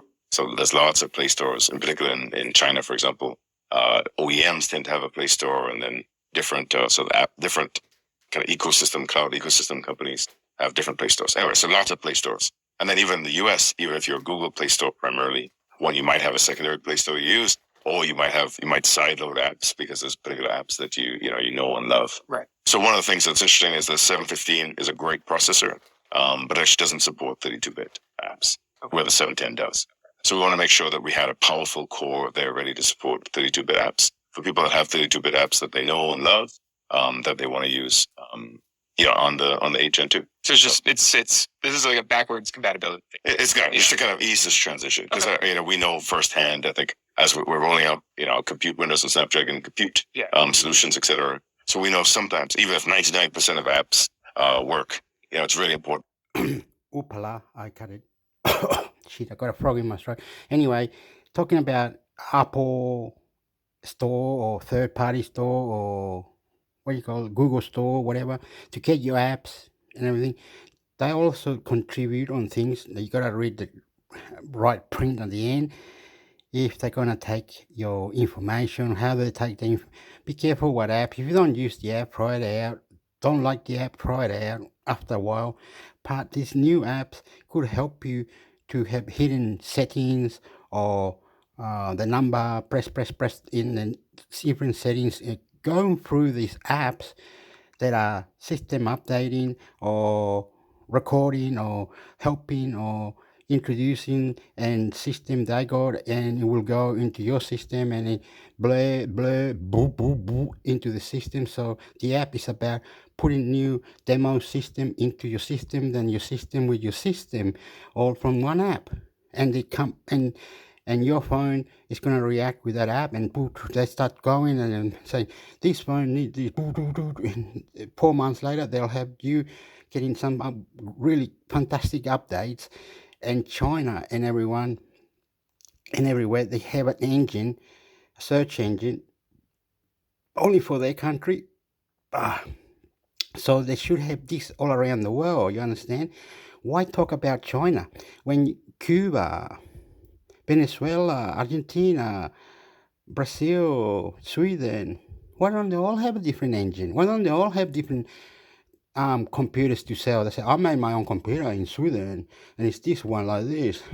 But they're doing cloning for the humans, they're doing cloning for this, they're doing heaps of weird technology, and it's listening reply, very good. Well, firsthand, I think, as we're rolling out, compute Windows and Snapdragon compute solutions, etc. So we know sometimes, even if 99% of apps work, it's really important to have that last 1% of the apps work. Do you think we're near a time where you can safely move into next year we're going to use 4 A715 cores are, are we getting close to that, or is this? I think we're definitely getting closer. So a lot of progress, across the globe, but the globe is very diverse. So Sure, it's something, sure. we're going to track very closely, and we'll make the right decision for next year. You guys are sticking with TSMC for your. So this product is manufactured at TSMC. Which if listeners don't know, that was the 8 Gen 1 was Samsung manufactured, and then the 8 Plus Gen 1 was TSMC. Correct. Is there any specific thinking into why you would pick Samsung over TSMC or vice versa? In this case, TSMC. Yeah, I mean, they're both strong partners of ours. So we do an incredible amount at Samsung Foundry, do an incredible amount at TSMC. So yeah, so I think it just changes from year to year. What is the right mix for the product, and what's the right mix for ready for diversity? We work with both of these vendors, and we want to make sure that if a customer needs the right number of parts from us with the right characteristics, that we're ready to go. Okay. To build, I remember I used to go to a shop. It was called Dick Smith. So DICK Smith, SMITH Smith. I used to go to that shop 10, 20 years, and someone bought me, or bought my brother, AM FM radio. And it was built in a box. It had all the little square things. We put it together, and we did it. My brother did it. Right? There's tools and subjects that are really strong out there. If you know tools and subject and how they're pronouncing, okay, we put this here, but that app does this and does that. If you go to this website, this download will go straight into your phone, and it will be a different app from that website. So you have to know what you're doing. You have to be careful.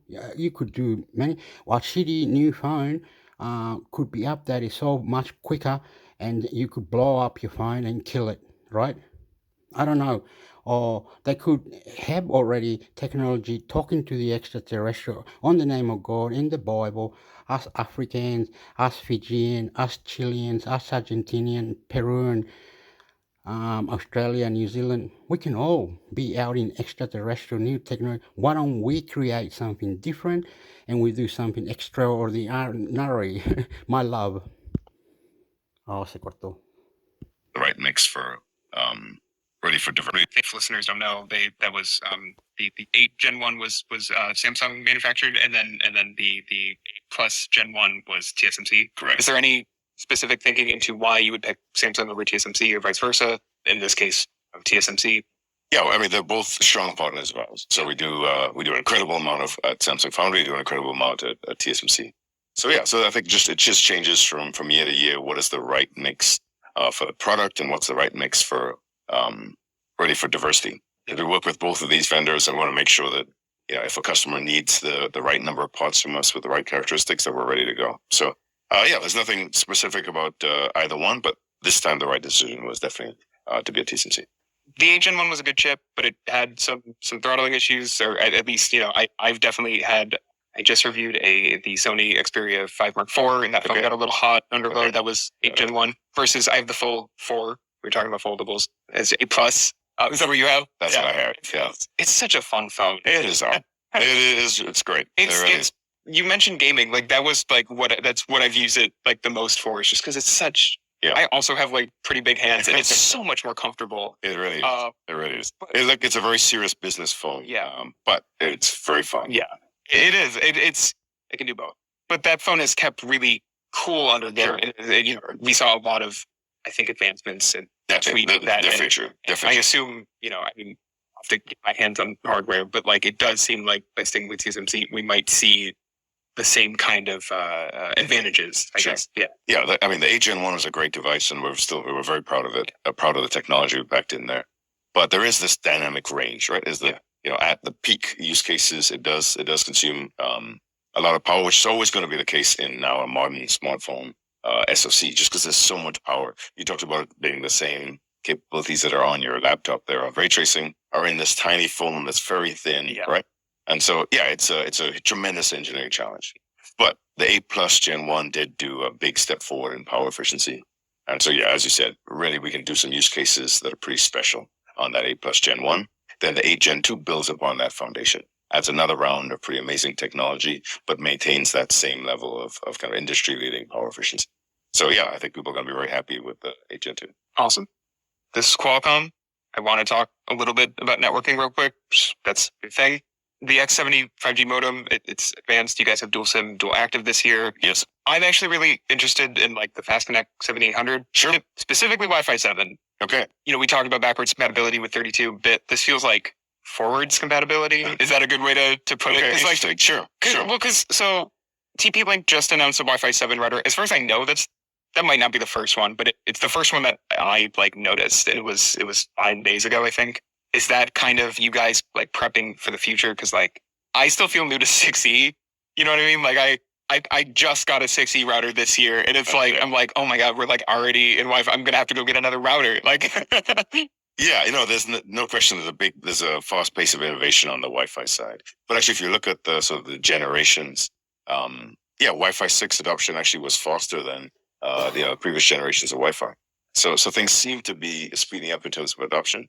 But it is true. I think smartphones historically have been one of the places that lead in this area. Yeah, and then the 8 Gen 2, if you buy an 8 Gen 2 device next year, you might have it for a few years. You might sell it to somebody else who's going to use it for a few years. And then that is true. People hold their phones longer, and they hold the phones longer because their phones are, amazing, right? They're amazing and they stay amazing, right? Yeah. So we're proud of that. We're happy about that. And then the 8 Gen 2 is going to last itself, actually, quite a while. So we have a trend where I think people are using, our customers are using our new platforms for longer, actually. So they may launch when the 8 Gen 3 comes out. I don't know. Obviously, the 8 Gen 2 yet, we just launched it. But yeah, that 8 Gen 3 will then be the kind of the new flagship, and the 8 Gen 2 will be, for many customers, kind of a sub-flagship right after that. Just like the 8 Gen 1 would be for the 8 Gen 2.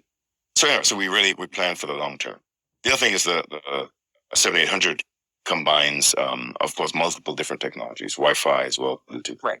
So one of the things actually I'm very excited for on this chip is the 7800 is the dual Bluetooth technology. So this is kind of doubling the number of Bluetooth sort of lanes in some sense, with 2 sets of kind of antennas sort of for Bluetooth. And so what you'll see with that is much longer range. So now, you can move about your house. You can move. We're in a nice building here in Maui. You can be in completely another room now, and your link will be more reliable. So we'll get low power as well as a more reliable link. So anyway, I think that's going to be very cool. Every time I mow my lawn at home, I'm not wearing my smartwatch, which my headphones are connected to both my phone and my smartwatch. Okay. If it's inside, when I hit the end of my backyard, right, it will disconnect, and I will hear my headphones be like, "Device disconnected." Got it. And that happens 10 times because I'm doing a loop, right? And so it'll reconnect, disconnect. And so anything to get me just like 5 more feet. That's all I need, even just 5 more feet, and then I can stop worrying about. Listen, when you get your new Gen 2, there we go. let me know how it goes. Maybe we fixed it. Awesome. Thank you for joining me, Chris. This is a great conversation. Thank you both.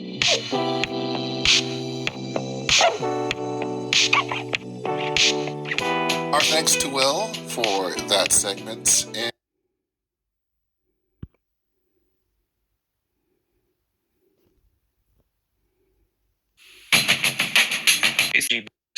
even the iPhone SE had a dramatic increase, like a correction in price from 43,000 to 49,990 or something of that sort, choosing the hardware and developing the software.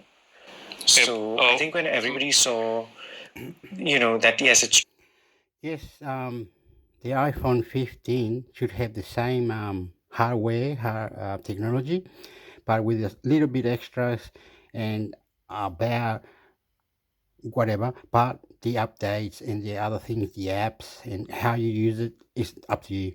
Okay, I can't feather this. The next iPhone is powerful, a little bit powerful more than this one, but still more. Not like Samsung 150 phones. You get it, get it right, mate. Get it one. This is good. They're making it like the protocol A, B, and C, 3 in 1, and it's very cool, mate. True, but it's actually completely different. Oh, and the mic with the technology that is got in it, it should help for computer, PC, or Android TV. The chips are doing it. Please listen, reply. I'm intermix hector. That's when everyone lost their minds. But And the Jamshed, animations are Jamshed and fantastic. Royden, what are your thoughts on this whole dynamic island thing? Is it like something that will just be here until Apple figures out how to cover off the cover, or to hide or camouflage that whole Face ID sensor, or do you think like it's going to be like a long-term thing? That's a really good point. Because Apple has come up with previous technologies like 3D touch and things like that, which were cancelled later. That didn't have anything. Yeah, touch bar comes to mind. Yeah, same with the touch bar. Yeah. Yeah, so that's actually a really good point, because ultimately they might want to work towards that. But I think that they might have built that in, because in a sense it's almost like a second screen. Do you remember those LG phones like the screen, which had an additional screen, or at least screen area? I did. It reminded me a lot of that. And I think they could go in that direction, because the 14, if you look at the resolution, it's still a 6.7 inch screen, but it's a little taller and the resolution is different. So they've built that in. And I think going forward, camera or no camera, you might just have some screen area dedicated to this virtual second screen. Or you might have the second screen itself break out into some new form somehow. If you have a taller form factor like the Sony's, that will also work out well with this, right? The Sony Xperia phone, they are really tall, right? Yeah. So but that it's a little part can be reserved. Too awkward, that aspect ratio of what they use. Yeah. It's very hard to reach. But I mean, if you're dealing with a 6.7 inch phone that weighs You're anyways going to use 40 grams anyway, you're using it with two hands. Two hands. Yeah. So I think, but in terms of what you're saying, it does feel really, really fresh. It is definitely going to motivate some people who might have been on the fence about an upgrade, or saying, I'll wait till next year. Yes, this is what you've been waiting for. Yeah.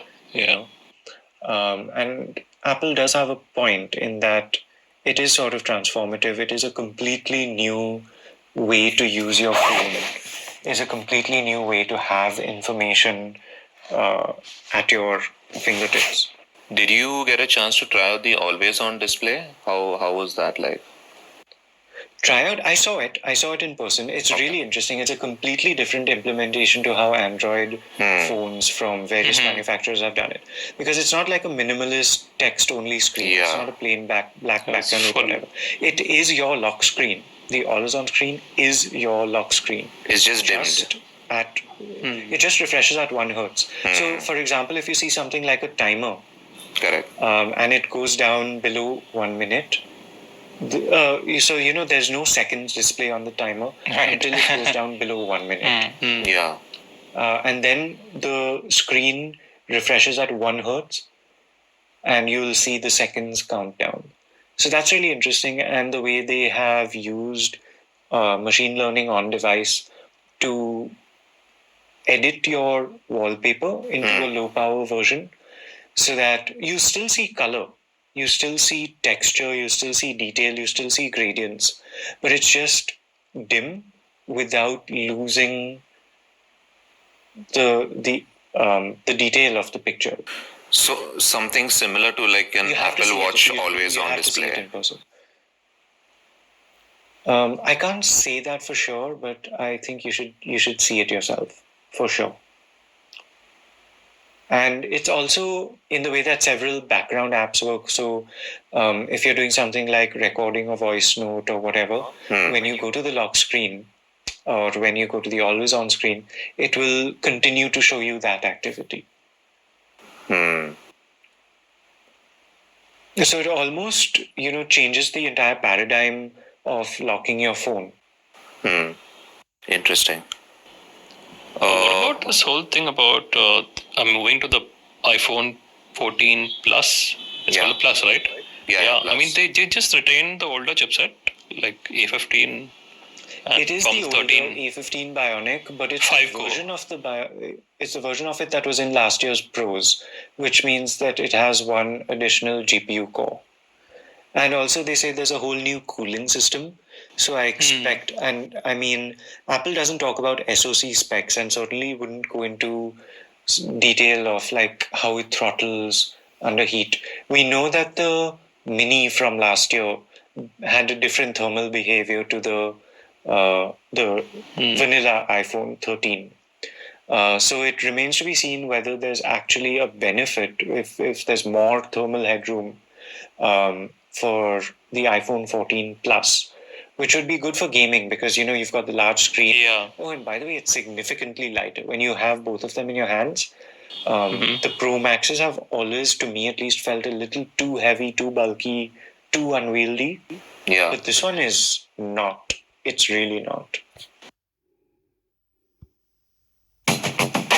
They've decided to have a staggered launch for its segment because you have to use better quality displays to reduce the chin size. I'm not sure if they used a flexible panel here, but the chin here is very small. The company says that this is smaller than the S22 Ultra, which has a 2.6 millimeter chin. In Realme's case, the Realme 10 Pro Plus has a 2.3 millimeter chin. Marginally smaller, but then again looks very neat and very premium, if you ask me. Jamshid was saying how the companies are not one-upping each other. Clearly, Realme is not stopping in some regard at least. Well, you have to preemptively one-up the other companies. As I said, even if we don't have fresh competition right now from the obvious names, Xiaomi, Motorola, then we will soon see a few major launches, I think. Yeah, it's usually like what happens around like the January to March period for Android device manufacturers, right? Yeah, everything will go crazy over the next couple of months. Yeah, it's going to be an exciting one, particularly the first half of the next month, because Redmi has already confirmed that the Redmi Note 12 Pro Plus is launching in India on January 5. And as per rumors, this obviously looks like a direct competitor to that Redmi phone. And Redmi Note series is quite popular, not just in India, but across other markets as well. And what Xiaomi's confirmed so far is that the Redmi Note 12 Pro Plus will have a 200 megapixel main camera. It will also come with 120 watt fast charging support as well. So on paper, that one looks superior. How it performs in day-to-day life, we'll of course test the phone and let our listeners know about it. But again, display is something that is the USP of the Realme 10 Pro Plus. We've already spoken about the design. I think we can also talk about the performance. On paper, it might seem like a huge upgrade. It has a MediaTek Dimensity 1080 SoC. It's a successor to the Dimensity 920. But again, it's just like what I told Akhil before the recording, that it's more like a old wine, new bottle sort of a thing. But again, it's not as big of a difference you'd see. The only difference that you can notice is in the GPU performance, but that again is very marginal. If you compare the Geekbench scores, which of course we've listed in the full review on our website, it's almost the same as the Realme 9 Pro Plus. So you're getting almost the same level of performance. Is it slow? No, it's not. But it will be interesting to see how this particular phone fares against something what like an iQOO or a Poco launches in the first half of 2023, because these companies often focus on performance in general, and Poco's changed its approach from just being a performance focused brand to trying to be the next new all-rounder in the market. So it would be interesting to see how the Realme 10 Pro Plus fares against the future phones launching in the first half of 2023. What's its like competition now before we get those launches? It's a tricky time if you ask me, because companies are about to launch their next generation of phones, just like how we spoke that Redmi is gearing up for the Note 12 series. The Note 12 Pro Plus is also rumored to launch with the same chipset. So yeah, this sitting right next to each other here when it comes to performance. There will be areas where the Note 12 Pro Plus will look superior on paper. There are areas where the Realme 10 Pro Plus looks superior compared to the Redmi 1. But I'm sure Motorola will refresh its G series. We might see the G82 5G successor, which should be around the same price bracket. We can see something from OnePlus as well. There are rumors of OnePlus launching the OnePlus Nord CE3, which is expected to be around the 25,000 rupees price point. So Samsung, of course, has its M series and A series. We're not sure about when we might see these phones in India. But then, of course, right now, Realme is the only company to offer its latest generation before its competition has actually launched their devices here in India. Like the competition that will launch, will that have the same chipset generation as the 10 Pro Plus, or will it possibly be like half step or like one step ahead? The Redmi, like I said, is rumored to feature the same MediaTek Dimensity 1080 SoC. We're not sure. We're not sure about the Nord CE. In fact, the Nord CE3, one of the recent rumors said that it's going to use the same chipset as the Nord CE2 Lite, which is the Snapdragon 695.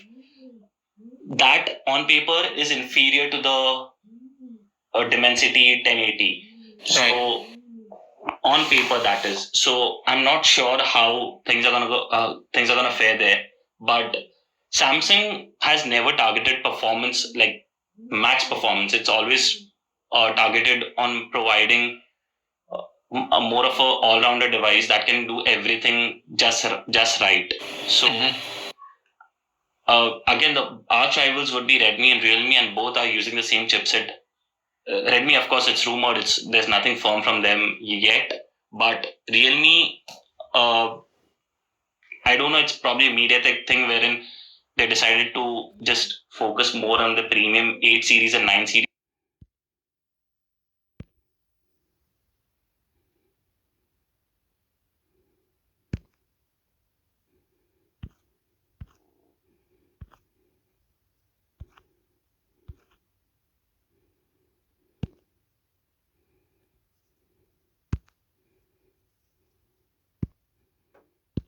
Snapdragon 8 Gen 2 vs Apple A16 Bionic Benchmark Comparison BBM.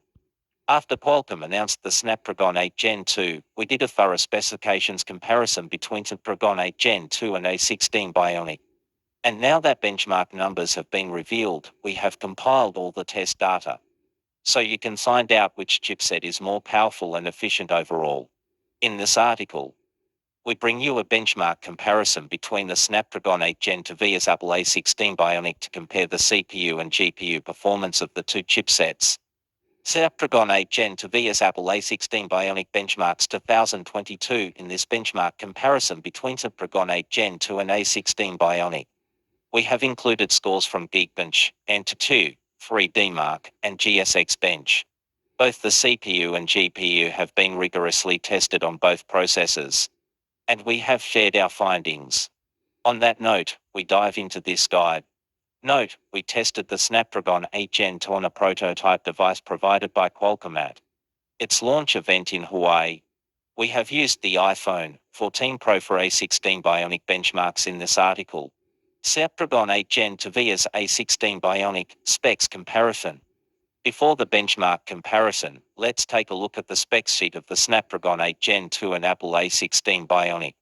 This will help you understand the on-paper difference between the two processors. Snapdragon 8 Gen 2 Apple A16 Bionic CPU octa-core, Cryo CPU. Hexa-core CPU, 16 billion transistors CPU cores 1x 3.2 GHz Cortex 3 to x to 0.8 GHz Cortex A715 to x to 0.8 GHz Cortex A710 3x to 0.0 GHz Cortex A510. 2x 3.46 GHz high performance cores Everest for x to 0.02 GHz high efficiency cores Fortus process technology TSMC is for nanometers process TSMC is for nanometers process GPU. Adreno 740 GPU, hardware accelerated ray tracing Apple design 5-core GPU machine learning, and AI engine, hexagon processor. New 16-core neural engine, 17 TOPS ISP triple, 18-bit Spectra ISP. Cognitive ASP, Snapdragon site Apple designed new image signal processor. Camera capability capture photos up to 200 MP, 36 MP triple FOTS with ZFL Pro RAW photos of 48 MP Shotonic engine video capability 8K HDR, Bokeh Engine 2. 4K HDR Dolby Vision at 60 SPS Cinematic 4K 24 SPS Action Mode, Modem Snapdragon X70, 5G modem up to 10 gigabit per second peak download up to 3.5 gigabit per second peak upload. Snapdragon X65 5G modem up to 10 gigabit per second peak download up to 3.5 gigabit per second peak upload, Wi-Fi support Wi-Fi 7 Wi-Fi 6 Bluetooth. Bluetooth 5.3, Lay Audio, Dual Bluetooth Antenna, Apps Lossless Bluetooth 5.3 Others AV1 codec support, NAVIC support No AV1 codec support. No NAVIC support Snapdragon 8 Gen 2 vs A16 Bionic Geekbench score first. Let's compare the Geekbench score of the Snapdragon 8 Gen 2 and A16 Bionic. According to Qualcomm, its reference design that was powered by Snapdragon 8 Gen 2 scored 1,490 in the single-core test and 5,131 in the multi-core test. Whereas in our testing, Apple's A16 Bionic chipset scored 1,879 in the single-core test and 5,307 in the multi-core test. As you can observe, Qualcomm has managed to close the gap against Apple in multi-threaded tasks. But it still lags behind by at least 25% in the single-core test.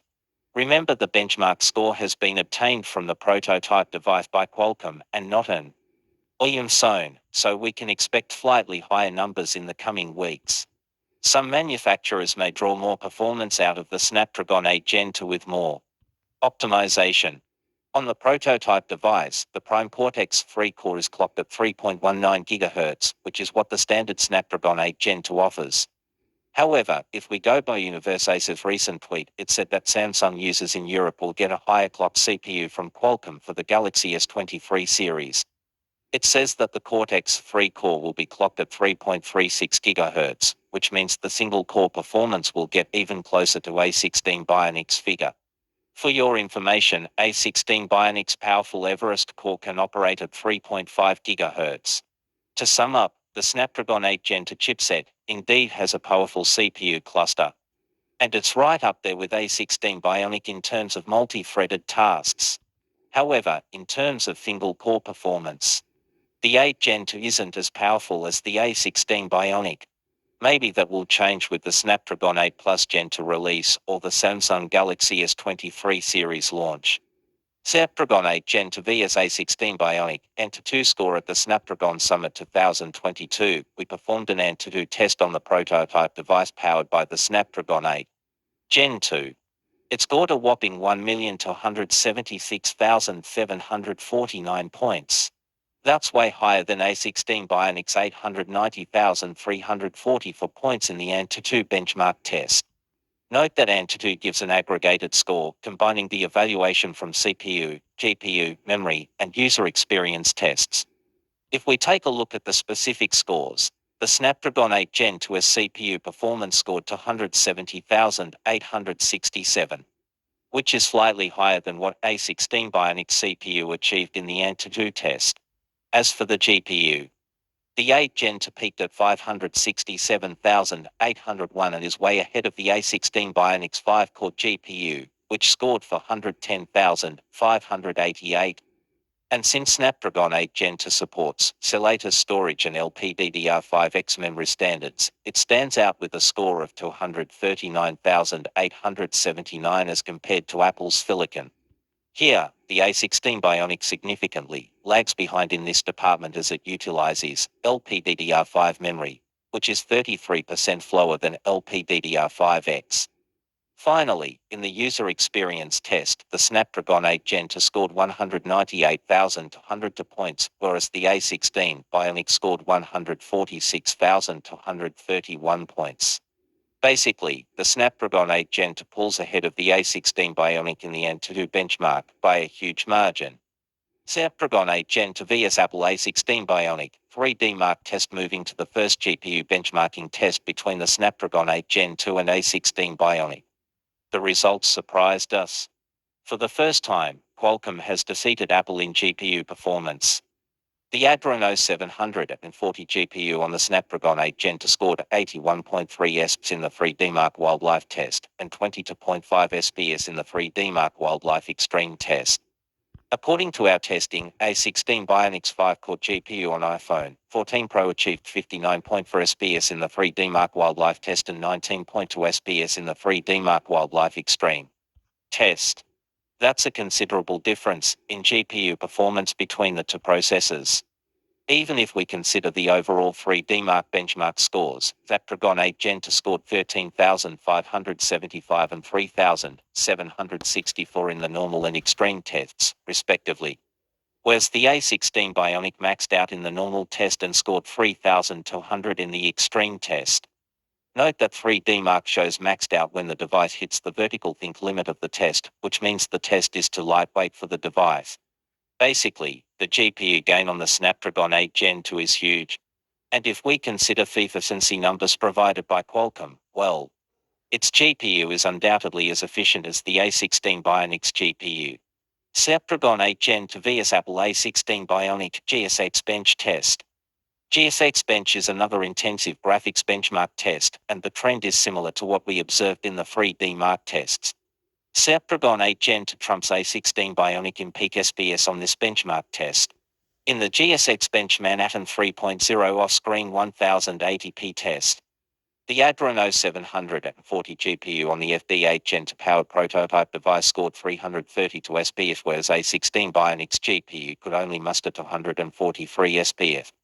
In the GSX Bench Manhattan 3.1 off-screen 1080p test, the 8 Gen 2 reached 226 SPS and A16 Bionic achieved 195 SPS. Finally, in the intensive Aztec Ruins off-screen 1080p normal tier test, Qualcomm trumped Apple with a score of 179 SPS once again. Apple's A16 Bionic chipset could only chalk up 146 SPS. Its ClearSat Adreno 740 GPU on the Snapdragon 8 Gen 2 packs a punch and has finally dethroned Apple in the GPU game, which is good news for mobile gamers. Moreover, according to leaks, the upcoming Samsung Galaxy S23 series will have a higher clocked Adreno 740 GPU, up from 680 MHz to 719 MHz, which will again crush A16 Bionic in GPU performance. Snapdragon 8 Gen 2 vs Apple A16 Bionic benchmark. We don't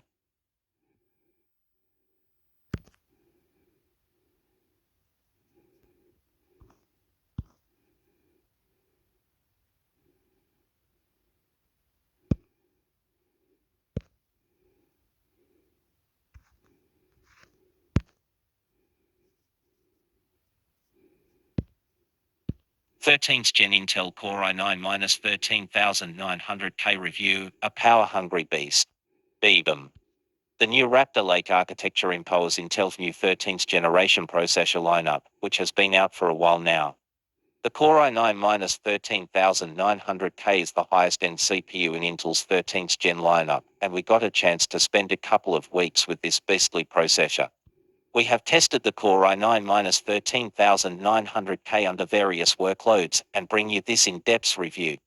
In comparison to last year's 12th gen i9-12900K, the new 13th gen i9-13900K comes with a few iterative upgrades like a new chipset, more cores, a higher boost clock, and other things. In our hands-on review, we will discuss these new advancements and testing different capabilities of the processor. There are also performance benchmarks that show the Core i9-13900K's prowess in tasks such as content creation, gaming, and synthetic workloads. So without further ado, let's dive right in.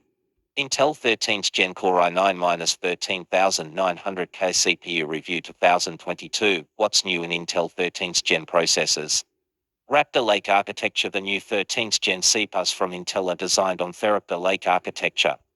The latest Intel Core i9, i7, and i5 processors are created using the 10nm manufacturing process node, which Intel has branded as Intel 7, a confusing name for a 10nm node. The new architecture has been refined for better efficiency, as per Intel, with the i9 variant getting a higher core count this time around. The Core i9-13900K is built on an improved hybrid design with 24 cores and 32 threads. This is a significant increase compared to Celis generations i9-12900K, which had 16 cores and 24 threads. Additionally, there is 32 MB of L to cache in the i9-13900K, compared to 14 MB on the i9-12900K. The L3 cache has also bumped up, with 36 MB of L3 cache on the i9-13900K versus 30 MB on the i9-12900K. In terms of performance per watt, which is used to measure how efficient the processor's architecture is, Intel claims that their 13